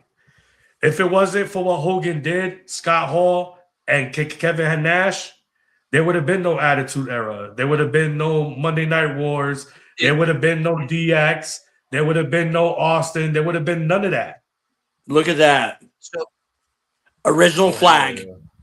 So, but Bomber, the way you're explaining it makes it sound like that's a retro point of view. When you were going to school in 1997, 1998, who was the faction you were repping at that time as the 12-year-old Bomber, 11-year-old Bomber? So listen. So some people in my school, they did like DX. And some had like Nation of Domination. Some people even had the Boricua boys. Savio Vega's faction. Savio and his buddies. Oh, yeah. Yeah. The really hairy guy. I only remember the hairy guy. Yeah, so the big dude, right, with all the hair. He had a lot of hair. But yeah, man, the NWO was big in my school. DX, even the Oddities, when the Oddities came out, they were big in my school. What's that other faction? The biker guys, the Apocalypse. The Apocalypse Now. Do you remember them guys, the biker guys? Yeah. Used to fight DOA. God. Yeah. DOA. The Harris Brothers. Yeah. Yeah, bro. Corporate Rock. Corporate Rock the corporation was mine. As a snake oil salesman. You want to know what I like being a 39-year-old wrestling fan since 92? Is that my little nephews, they're like 11, 12, 13, and they're starting to be into wrestling and shit, and they talk about all the old shit. And I'll be like, y'all motherfuckers don't know shit. I was watching that live. What are y'all talking about? I was there when I watched that on pay-per-view when Mankind got thrown off the Hell in a Cell. You guys late, bro. You better get to the program. Fake and Veil, nobody liked the Dungeon of Doom. Millhouse, you have detention. Nobody liked the Dungeon of Doom. Fake and Veil. Listen. So this is something that we thought about beforehand in our pre-production notes. If you were to bring somebody of your own age that's not a wrestling fan, they know Hulk Hogan, they know The Rock, but they haven't sat down and watched like a real wrestling match. What match are you showing them that you think they're going to enjoy drinking a beer with you or whatever? You're trying to get them into wrestling. What match are you showing them? I will pick the Razor Ramon versus Shawn Michaels for WrestleMania when they had the first ladder match for the Intercontinental Championship. And then Razor Ramon. And then Razor, you want to know what I remember? I watched that shit live in my aunt's house because my aunts always used to buy the pay-per-view, and we used to go over there, we used to eat food, and it used to be this big event, and we used to watch it. And what I remember from that WrestleMania is that Razor went to go grab Shawn, and Shawn was doing a spot where he was trying to grab the belt, and Razor accidentally pulled Shawn's pants down, and Shawn's fucking white ass is just showing all over the fucking pay-per-view screen and shit. It was fucking crazy. Like, I know that's bizarre. I have a feeling that spot was planned. Shawn Michaels did a lot of ass shots. That's a weird soundbite. But he did a lot of ass shots 1995. But I think that will be the match that I will show them. And then I think second and third, I'll probably show them anything that Macho Man Randy Savage has ever done, because Macho Man Randy Savage is one of my favorite wrestlers. So, I mean, the Dusty D one, I think it's safe to assume is a little bit younger than all of us. Dusty D, what match got you into wrestling, or if you had to bring some new fan into wrestling, what are you showing them? Mankind versus Undertaker, Hell in a Cell. Ooh, that's can't go wrong. That match has aged crazy. A lot of people don't realize that after those 2 big spots, they actually still wrestle a match. Yeah. No, he got up off that stretcher and came back to the ring, right? Mankind's tooth went through his fucking lip, and he wrestled the whole fucking 20 minutes or 30 minutes. Or however it was long. With his ear. I don't think it was that match, but didn't something happen? No, that was 94 with Vader. He did. He wasn't even supposed to. He wasn't even supposed to go through the fucking Hell in a Cell when Undertaker fucking chokeslammed him. He wasn't. The spot was supposed to be him landing on the cage, and the cage gave out because their feet was breaking the wires from them standing on the Hell in a Cell. So he wasn't supposed. So he didn't. He did not expect that bump. And when you're not expecting a bump, don't you know from that high to hit the ground, and then the motherfucker still wrestled. And the chair hit him in the face. He's Foley. He's crazy how Foley has not shown signs of CTE yet. I mean, unless you're political, maybe, but like literally, legitimately, he doesn't have any kind of Parkinson's, any kind of shake. He doesn't seem punch drunk when he talks. He actually does not seem like he's CTE protocol. The CTE seems like a great topic, man. Can I just mention something real quick before y'all change the topic? Absolutely not. Who the fuck are you? I mean, yeah, absolutely. Yeah. What do you got to say? I think it's going to be very hard to bring somebody into watching wrestling if you show them anything that's going on from 2018 to now, because I feel like WWE is too market down and it's too like, there's no essence no more. There's no like. Did you guys? So this actually brings it back to efeding and promoverse. Did you see the end of Raw? Did you see CM Punk and Roman Reigns going back and forth? Mm-hmm. You did, Bomber? Yes. Same with you, Dusty D. Yep. Taboo. I have a current wrestling Taboo. No, I kind of just quit. I walked away from it. Do you watch Did you watch Rumble? No. Will you be watching WrestleMania? I don't know. I should. I don't know. That was Roman Reigns and CM Punk had a very good back and forth. Roman's a little awkward at first, but Roman does know how to always finish with all the fucking momentum when he does a promo. But CM Punk's on my top 5 of all time, probably. I want to ask you guys. I want to ask you guys a question. What other federations have you guys watched? Like in the 90s? What other federations have you guys watched? Like ECW, GWF? So me and Bomber probably me and Bomber are both East Coast, similar age. I would catch ECW at like 2:00 on Saturdays in like 1996, 97, 98, and it was the greatest time ever. But was it days or what? Was it during the day or night? No, nighttime. Well, fucking middle of the night on random channels. Okay. Yeah, so basically, Jimmy, I fucking love you because you're absolutely right, bro. So basically, I used to catch ECW like around 1 or 2 in the morning, and it used to be like shit they taped, and they were just showing in that time slot. It wasn't like live events and stuff like that. It was like pre-recorded shit that happened like weeks ago. Yeah. But I used to catch it. I used to act like I was sleeping so I could wake up at 12:30 and watch it.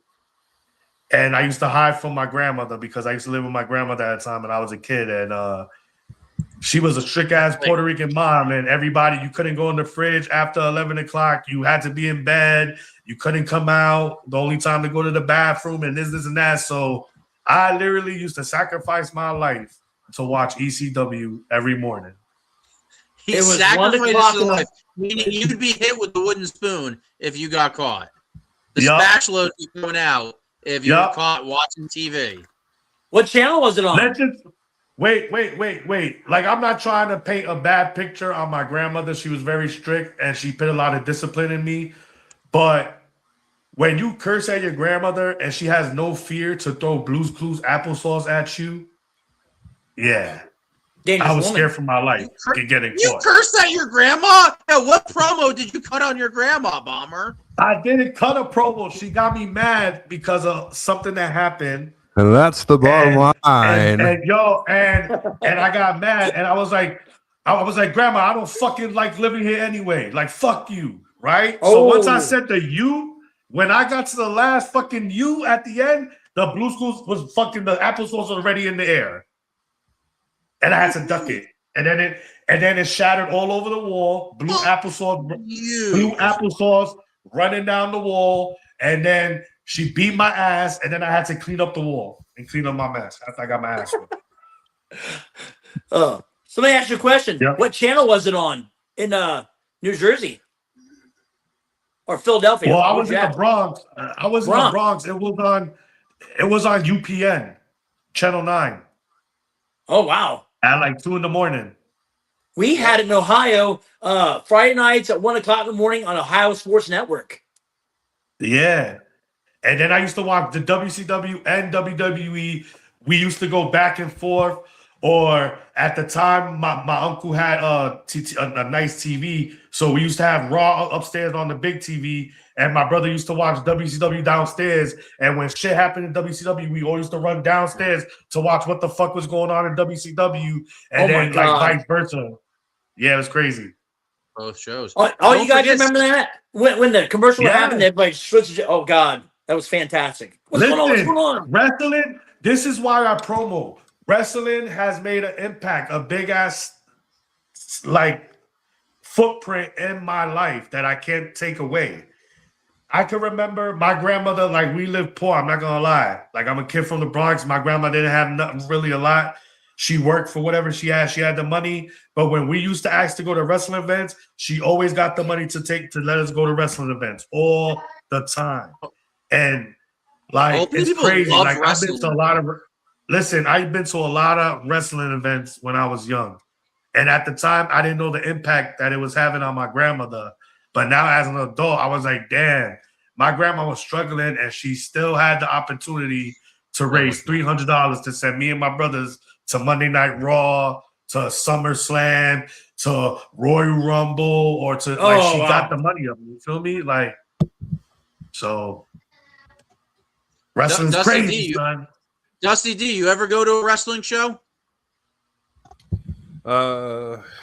Indy is backyard wrestling. That's about it, though.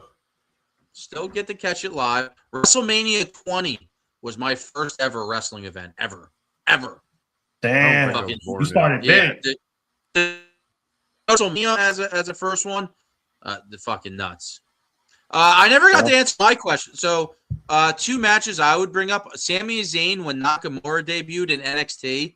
That match is so awesome. I don't know if you guys watched that. That's a match. I remember I was watching with my friends and someone was talking about their wife, how they were like, she was getting mad at the match. Like, can we turn something else on?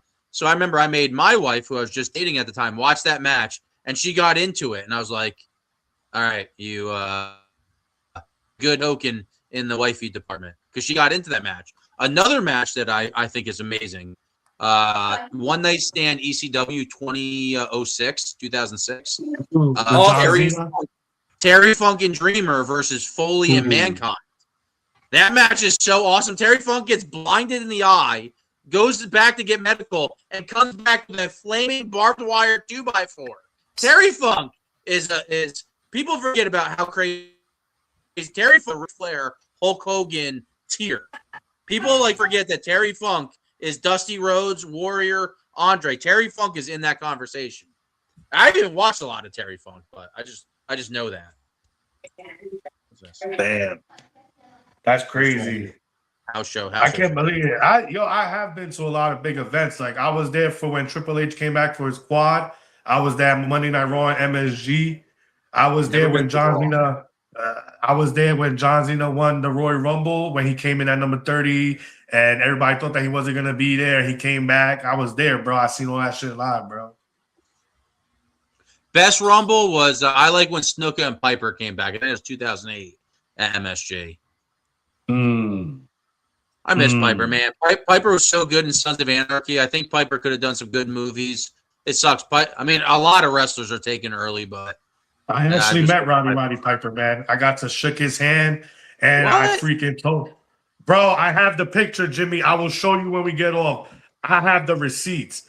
They got a picture of me mid-shaking Roddy Piper's hand, and he's giving me a big-ass smile, bro. I'm gonna send the picture. Those are some As famous a matter of words, fact, man. I'm gonna put it in Revolt. But I got to shook his hand. He gave me a big smile. I thanked him for everything he did in wrestling. He said he loves me. And then I told him, I was like, bro, can you hit me with a fucking coconut? And he said he doesn't have no coconut to hit me with. Yeah, because remember he hit fucking Snooker with the coconut on the pipe. Oh, I remember. Oh, and I he hit remember. him hard too. Yeah, he hit him with those coconuts. So I was like, Roddy, can you hit me with a coconut? He's like, listen, I don't got no coconuts right now. I was like, damn. And then he gave me a hug and he told me he loved me again. You know what's And then that crazy? was awesome. I was looking at Roddy Piper's record from 1985. I don't think he won one match. He was either disqualified or got beat in every match he was in 1985. Freaking nuts. He was one of the wrestlers that could have been big if they put the strap on him. Like the world heavyweight title for like a long period of time. Well, I mean, He was like one of their best heels, bro. And he was a decent dude. They Live was a very good movie. I never got to see Hell Comes to Frogtown. I really got to make time to watch that movie. He was in a lot of TV shows. He was in Always Sunny. He was really good in Always Sunny. So good in Always Sunny. Did you see his last movie? Zombies versus Wrestlers or something was his last movie? Yes. Yeah, Taboo. I know everything. I'm You ridiculous. This is do. why- I thought I was going to stump you. You got me. No, nobody's gonna stump me. You guys want to try to stump the snake oil salesman with some trivia, real quick, or? Yeah, what's up, Dusty D? What do you got, Dusty D? Ask this guy a trivia question. Let me show you my mental acumen. Hold on. I got to look up the year. Go ahead without me. Continue. You got a question for the snake oil salesman? Let me see what I can sell you real quick. Nah, I don't. Nah. Okay. Not Why only- wasn't Piper champion? Why? I mean, that's an opinion question, but I'd love to answer it. So obviously we're building Hulk Hogan and Hulkamania for the three. Hulkamania doesn't become anything if he does not have that match with Andre. You can't change that history. Yes, you might want to change the main event of WrestleMania 2, but regardless, the timeline can't be touched before that WrestleMania 3 thing. So right there, there's no point in time you can say Piper should have been champion in between that. There's not a time in WWE unless when Flair came by that time, but Piper's already out. There's not one time you can tell me before Ric Flair that Piper should have the championship belt. That's my rebuttal to you. So good try. You don't even need the rebuttal. Anyone else to take a shot? Like salesman? Hey, I don't have trivia, but I do have a question for you, Jimmy. I don't know who Jimmy is, but I can speak upon him. All right. All right. Listen, what was your remembrance of wrestling? Like, what was the first ever time that you could remember? Like, damn, like that was wrestling. Like Gorilla Monsoon. Monsoon. Like, what was the first? Gorilla like, Monsoon. what was the first match? The guy, you know. I remember seeing a playing card or a pog of Gorilla Monsoon. I remember hearing of Doink the Clown. I didn't really watch wrestling though. Like I went outside and like caught salamanders and shit.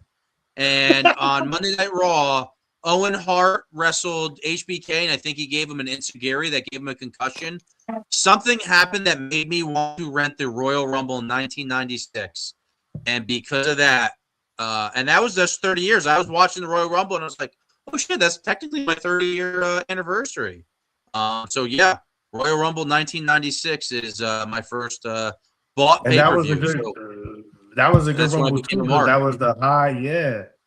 was Shawn like the Michaels high actually 90s. won it in a slightly underwhelming Royal Rumble.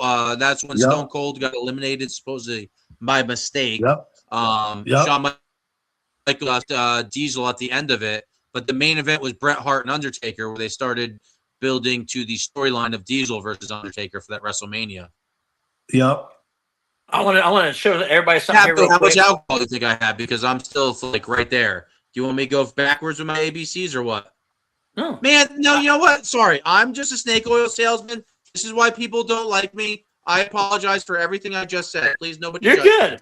I want to show everybody something. I don't know if they know this or not. So, how many of you guys remember the old cards, like the Hulk Hogan, the Macho Man cards, the Junkyard Trading Dog? cards? Yes. I don't think I remember any trading cards of those. Okay, back in the 80s when I was like 15, they were all coming out, and we would see a bunch of Hulk Hogan cards on the ground like that, just sitting on the ground, just laying there. We walked on them, we stepped on them.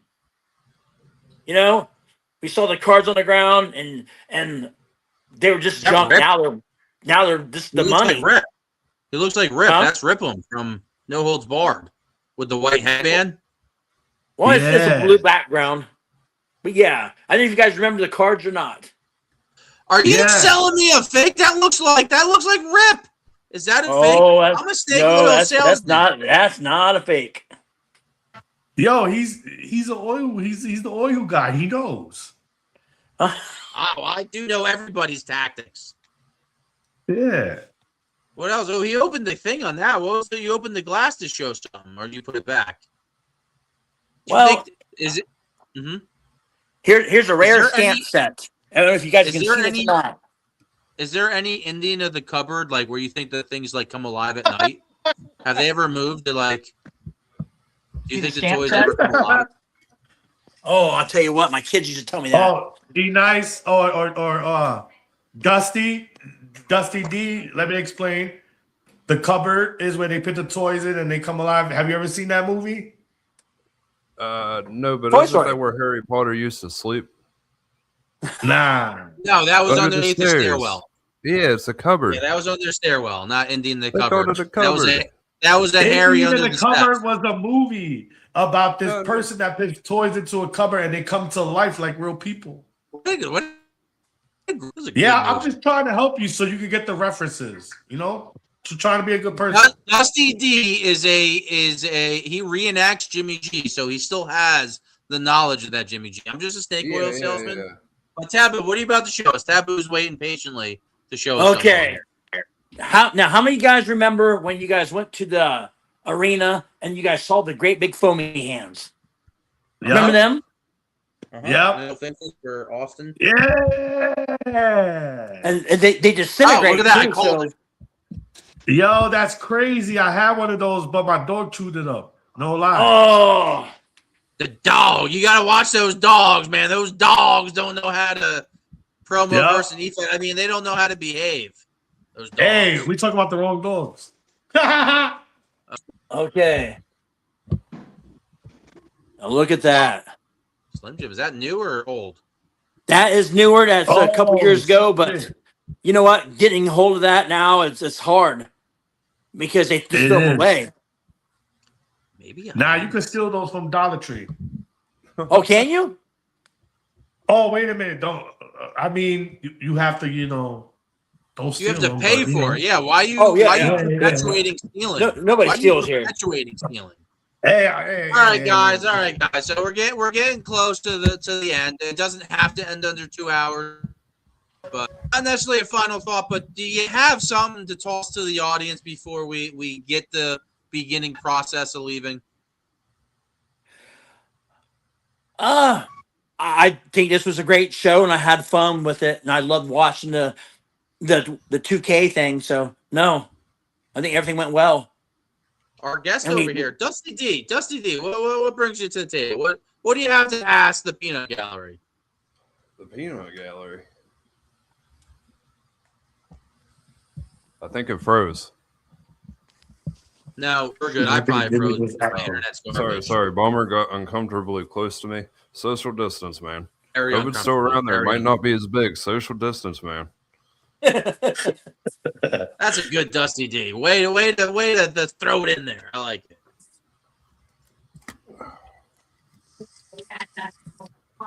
Anyways, I don't really have anything to add. I appreciate y'all letting me come on the show.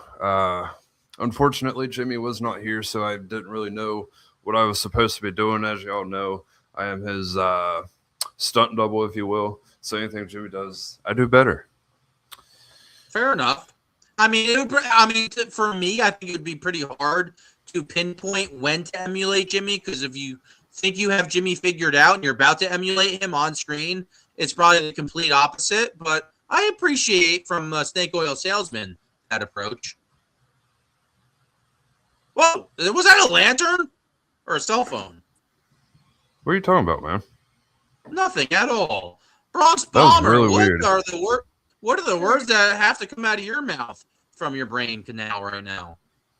First and foremost, I want to thank the Snakes Oil Salesman and Taboo for having me on this Turnbuckle talk. It was pretty awesome the last couple of minutes I was on, you know. Make sure you support Defiance. Season 5 is coming up. 2 big matches, you know, Mordecai versus TMX. We got Franklin Benjamin versus Loco. Also, make sure you support the Promoverse. Everybody, have fun. Make sure you support Revolt. Wait. Make sure you support Revolt. They got a show on at 8:00 on Friday. Make sure you go, support because And tonight too. This so-called Jimmy guy you guys are talking about, I kind of know him now that the highness is going away. I know Jimmy. So go and support Jimmy. He's doing good shit in Revolt. So thank you, Snakes, Oil Sales Guy, whatever the fuck you want to call yourself this week. Thank you, Taboo. I want to say one more question to you there, Bomber. As when you were a kid playing with all these toys, okay, and now you've seen all the prototypes they didn't make. What do you think about people making their own now, 3D printing the toys that we never got? What do you think about that? Oh man, I actually that's pretty cool that you said that though, because like probably 2 or 3 months ago, because little known fact about me, I'm a big Star Wars fan. So yeah, I'm talking about I named my cat Anakin. That's how big of a Who names their kitty cat after pop culture? What a loser! Listen, I was saying, Kitty Abigail. Anakin, listen, not Darth Vader, not that. I'm talking about Anakin Skywalker. He's my favorite character in Star Wars. Favorite. But anyway, he's going to get his cat. Yeah, back to what he asked. So about 2 or 3 months ago, my best friend's wife made me a 3D printed Darth Vader mask. And I was like, what the fuck? This is so amazing. Like, this is so cool. Like, they even had like the little, like the colors and all that. Like, it was pretty dope, man. Like, do you have something like that? I don't really got no Star Wars stuff here. We don't have a whole lot of Star Wars around here, you know, but yeah. I mean, I don't really collect a whole lot of Star Wars, so I just think don't know.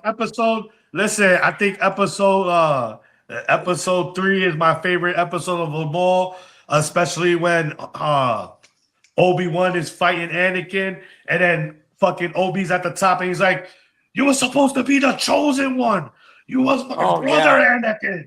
The emotion on his face, I was fucking hooked, bro. I was like, yo. The emotion I felt in episode 3 was crazy, bro. You see that, Bomber? You were supposed to abandon the Force, not join it. Yeah.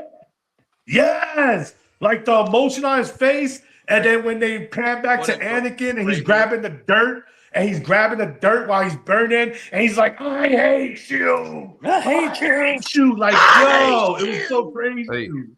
Hey, bro. Salesman. Yeah, what's up? Why does it look like you're in Jimmy's house, man? Don't tell anyone how I live. Right. No, I've watched Jimmy Jams. He has the room of like a 5-year-old with like weird little action figures, and it's green and everything. This is a mature adult's living room of some sort. Oh, okay. I do have, but I would never sell you false information. I live in the wasteland, man. Check out Fallout finale tonight, season 2. Last episode. The wasteland. The Fallout wasteland is different than the efed wasteland. Anyways, I do have something to add about the Promoverse, the efeds, and all that. So, like, everybody wants new people to their to join their efeds and everything.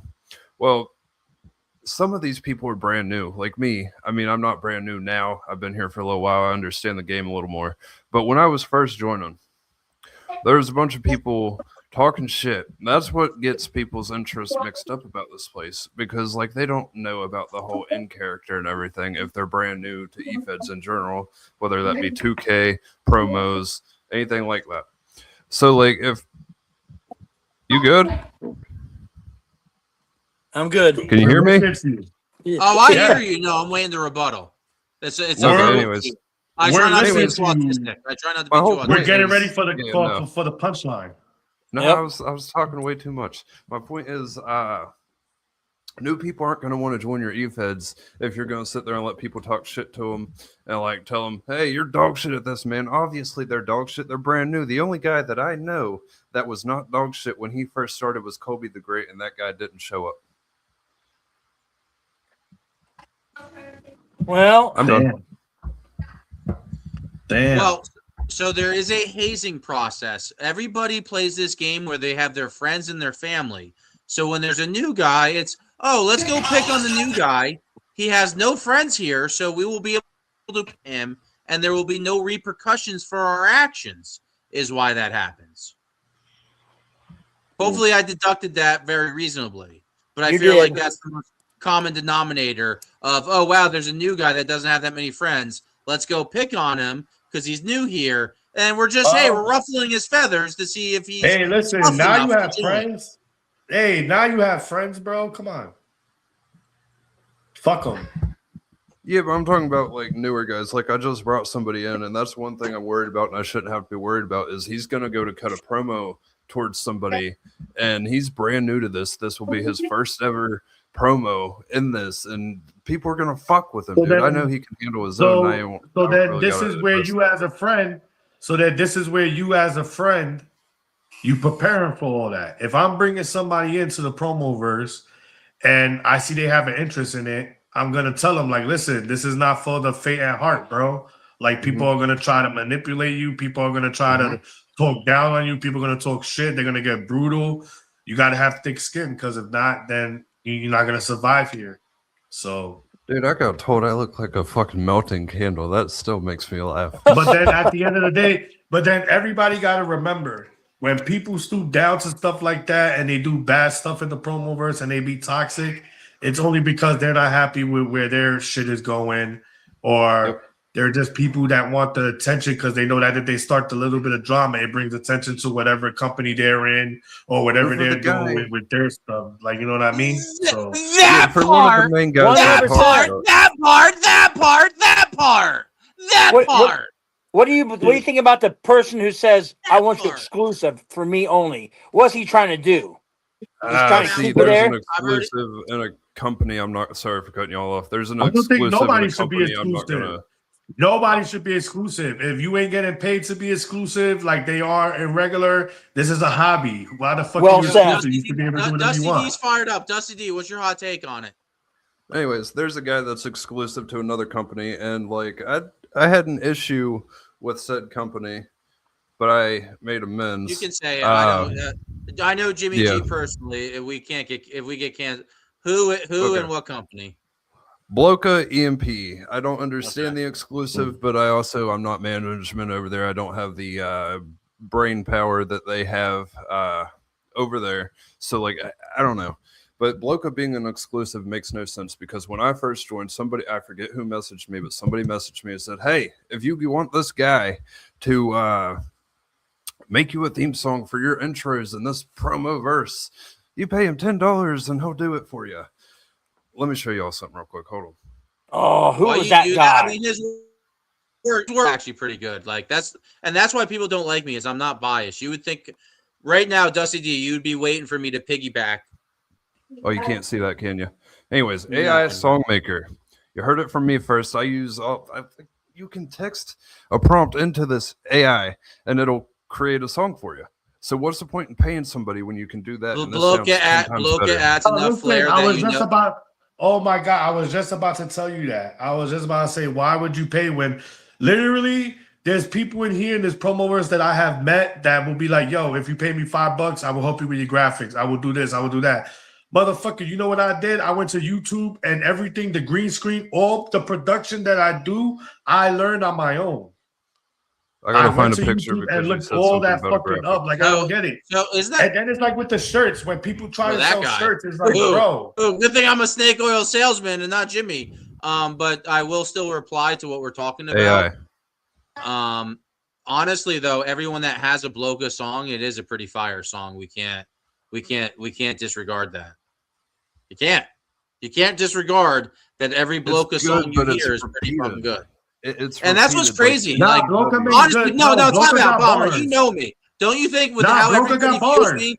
And listen, what I said towards that topic is not towards Bloka. Bloka makes banging ass music, but the logic of it, absolutely, you paying somebody to do something that you could go and look up yourself and do yourself is crazy. The logic of it. That's no stab at Bloka. Bloka makes amazing ass rap fucking bar music for these people in the promo verse. Because sometimes when Mad T be coming on, like when Mad T be coming on, my head be bopping. He's charging money and using not all AI songs. It's usually background songs like the blood. I was doing it for free. So, like, when I was in the castle, I was making some of the songs for him for free. That's why Bomber's saying it's funny. Bomber, you can easily do it yourself, but hey, if you want to pay the $10, you're going to get a good value out of the Bloka, which is or if you want for free, contact me, the Great Taboo. So time out. All right, fuck this. Even though it's not my show, it kind of is my show. We gotta go. What is no? Who's got to go? No. I thought we had to go. Oh, no, we don't have to go. I want you guys to stay forever because people throw out labels and they don't realize when they just label everything the same label, it has diminishing return. This is why I'm a salesman. What is toxic behavior in efed wrestling? What constitutes being toxic? Oh, God, great question. Somebody that's a manipulator, somebody that likes to play to somebody that likes to play to his advantages, kind of like, oh shit, this guy is hot right now. Let me go in his inbox and be his friend for the next couple of weeks so that I could be hot with him. And then once that person's hotness runs out, you be like, you know what? I'm gonna go fuck up this guy's career, or I'm gonna try to get my way into this company's management. And that's basically, it's just backstabbing, snake ass motherfuckers, just snaking in the fucking mud, trying to find their next fucking attention and hit. That's what it is, man. Well said. That's what toxic is in the promo verse. Feel me? So, what do y'all know about the Unfiltered guy?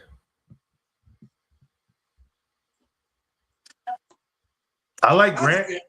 That was very wild to bring him up. What is your reasoning for bringing that guy up, Dusty D? No, fuck all these guys. What's your reasoning for saying fucking Unfiltered's name? We were talking about it. We were talking about toxic, man. Now you're gonna get me. So we're talking. Wait a minute, Grant's toxic? When? Hold on, give me a minute. So I'm just sitting here on my phone one day, going through Revolt's Facebook page, and I see him talking a bunch of shit to Burn Man. That's what we do here. That's all good. Whatever. Do what you want. And then I see him saying, well, I don't know. I'm just insinuating, but you're a kitty fiddler. How are you going to sit there and accuse someone of being a pedophile without knowing anything about who they actually are? Because that's the new thing in the promo verse. However you respond to it, you can play it. Why are you so defensive about it? If Birdman said, I'm not this, not that, made all post, he 100% would have went with, that's weird. Why are you so defensive about it? Why are you so weird about it? Right. And let's not be honest. I'll bring attention to. I'm just a snake oil salesman. Dylan James, I believe was his name, was on the page, and everybody's like, that guy's a pedophile. Well, when we just throw out accusations that are unfounded, it lets people that have done more and more things to probably not promo on this side of the promo verse, it lessens it. So when you want to call somebody a pedo, when you throw out that label for no reason, it lessens it. So yes, that's 100% toxic behavior because you just pissed all over that page with no regard. Yeah, Unfiltered. And he had no intent of competing in Revolt. He made that very clear. He just wanted to talk shit to That's being opposite behavior. Yep. When somebody's being real and truthful, that's not toxic. People might call it toxic, but if you are putting out there what you want to happen in Monopoly, if you roll a fucking 11, you got to move your piece 11. If you're trolling and you just go 6 and start like being funny, that's trolling. When you actually move your 11 piece and you say, pay me, motherfucker, I just landed on chance. Well, people might be mad, but that's not being toxic. Nah, I like Grant, man. I don't think he. I don't think in that situation. I don't think in that situation he was. Well, my opinion, I don't think he was being toxic. I just think that Birdman really rubs people the wrong way, and it gets them to the point where they're just fucking being mad at him. Just the same way with Jimmy. Everybody, listen. To You me, always have a choice to let someone in your company or listen not. to me and Mr. Car, oil car salesman guy.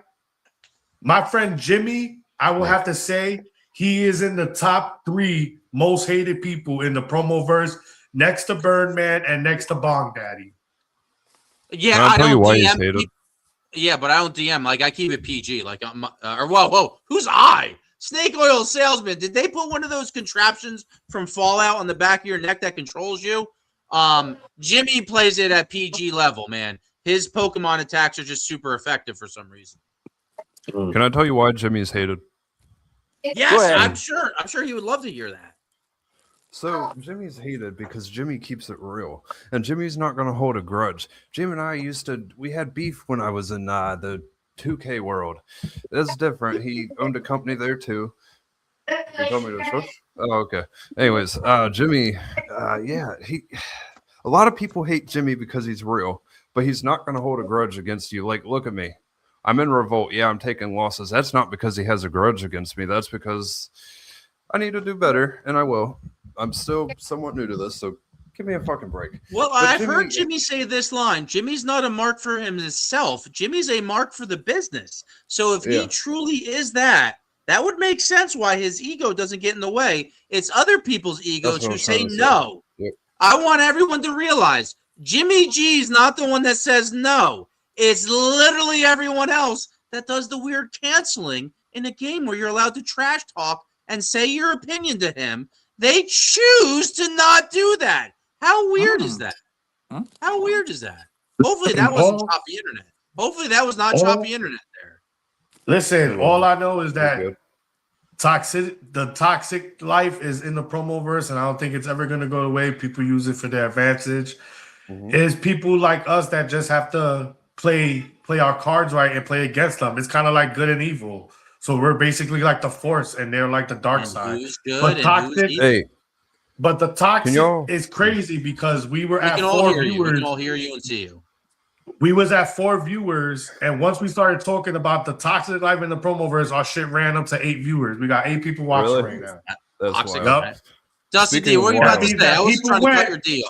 People went and was like, they're talking about it. Let's go, guys. It's true. I left because of it. Let's go, guys. They're talking about it. Dusty D, they're stepping on that big D you got over there. Dusty D, what do you have to tell us over there? Speaking of that being wild, how do we feel about Austin Wild? Because that dude confuses me. Wow, Bomber, you just brought up Austin Wild. Do you care to pontificate on that? Are you going to pontificate on us? I don't have no comment on Austin Wild. I think, Deviant, to be honest, I know Deviant for probably 5-6 years now, since 2020. He was in the TikTok league with me, and he was playing Austin Wild, and then he turned into Deviant, and I think that he evolved, bro. Like you see, Austin Wild is another guy that gets on people's nerves, and he's annoying, but at the end of the day, he still comes out, he still promos. He still comes out, he still promos. Speaking of that, Bomber, sort of. So you said the Deviant evolved. He evolved into Deviant. He's a better person. Previously, I was talking about what was it I was talking about? There were people coming to promos and then getting insulted and not wanting to do this anymore. Okay, so I'm on I don't know, my second promo league. I'm not going to name any names. And I get a message from this guy or a comment from this guy in a hype promo. A hype promo of all things, one that's not going to be judged because it wasn't the best. I'll admit that. I'll be the first to admit that. He's talking shit to me.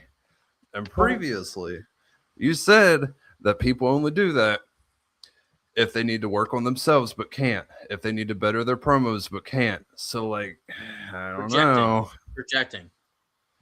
I don't know.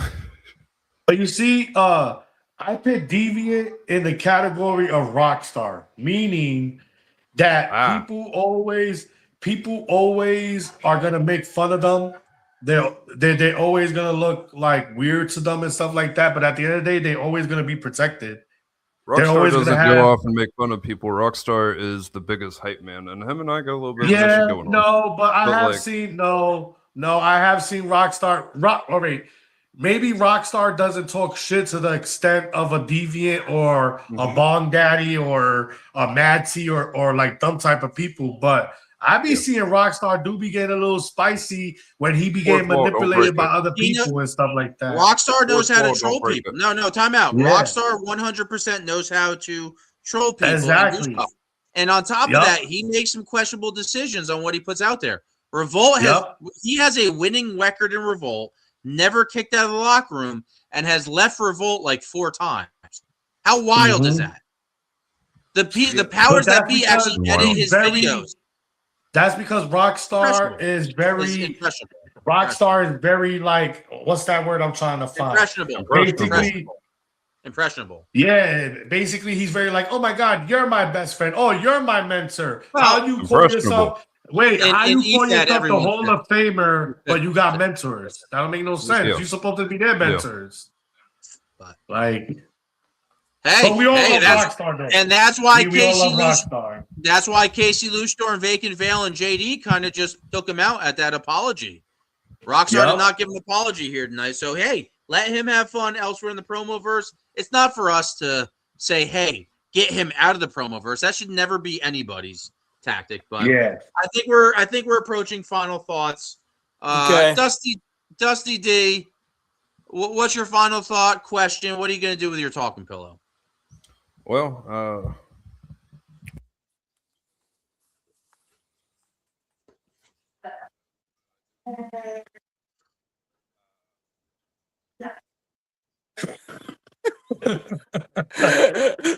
Nothing's going on, guys. Everything's okay. Can you guys not laugh at Dusty D? If you're gonna be the pro, yeah. Oh, you're muted. Am I muted? No, you're not muted. He's muted. All right, Dusty D. Hey, I'm a snake oil salesman. If you're not making caps, you're not making cash, and you're not making sense. We can't hear you. You have 5, 4, 3, 2, 1. All right, guys. Okay. Any other final thoughts? Bomber, thank you. It's been a pleasure fucking hanging out with you, man. Listen, man, you already know the love is mutual. You already know that whenever you want to have me on, just hit me up. And listen, we don't have to keep it on this StreamYard thing. You can hit me up on the DMs too, man. Okay. And I can help you. Listen. I can help you a lot, brother. If you really wanna expand your game and just hit me up on the DMs. I got some tricks that I can show you. Awesome. All right, guys. Well, that has been the Turnbuckle Talk, and I don't think I have a show, so this is the end of the stream. Till next time, which is Burn Man at 8 p.m., we will see you there. Only if you're fans. Don't watch Burn Man if you're not a fan, but bye.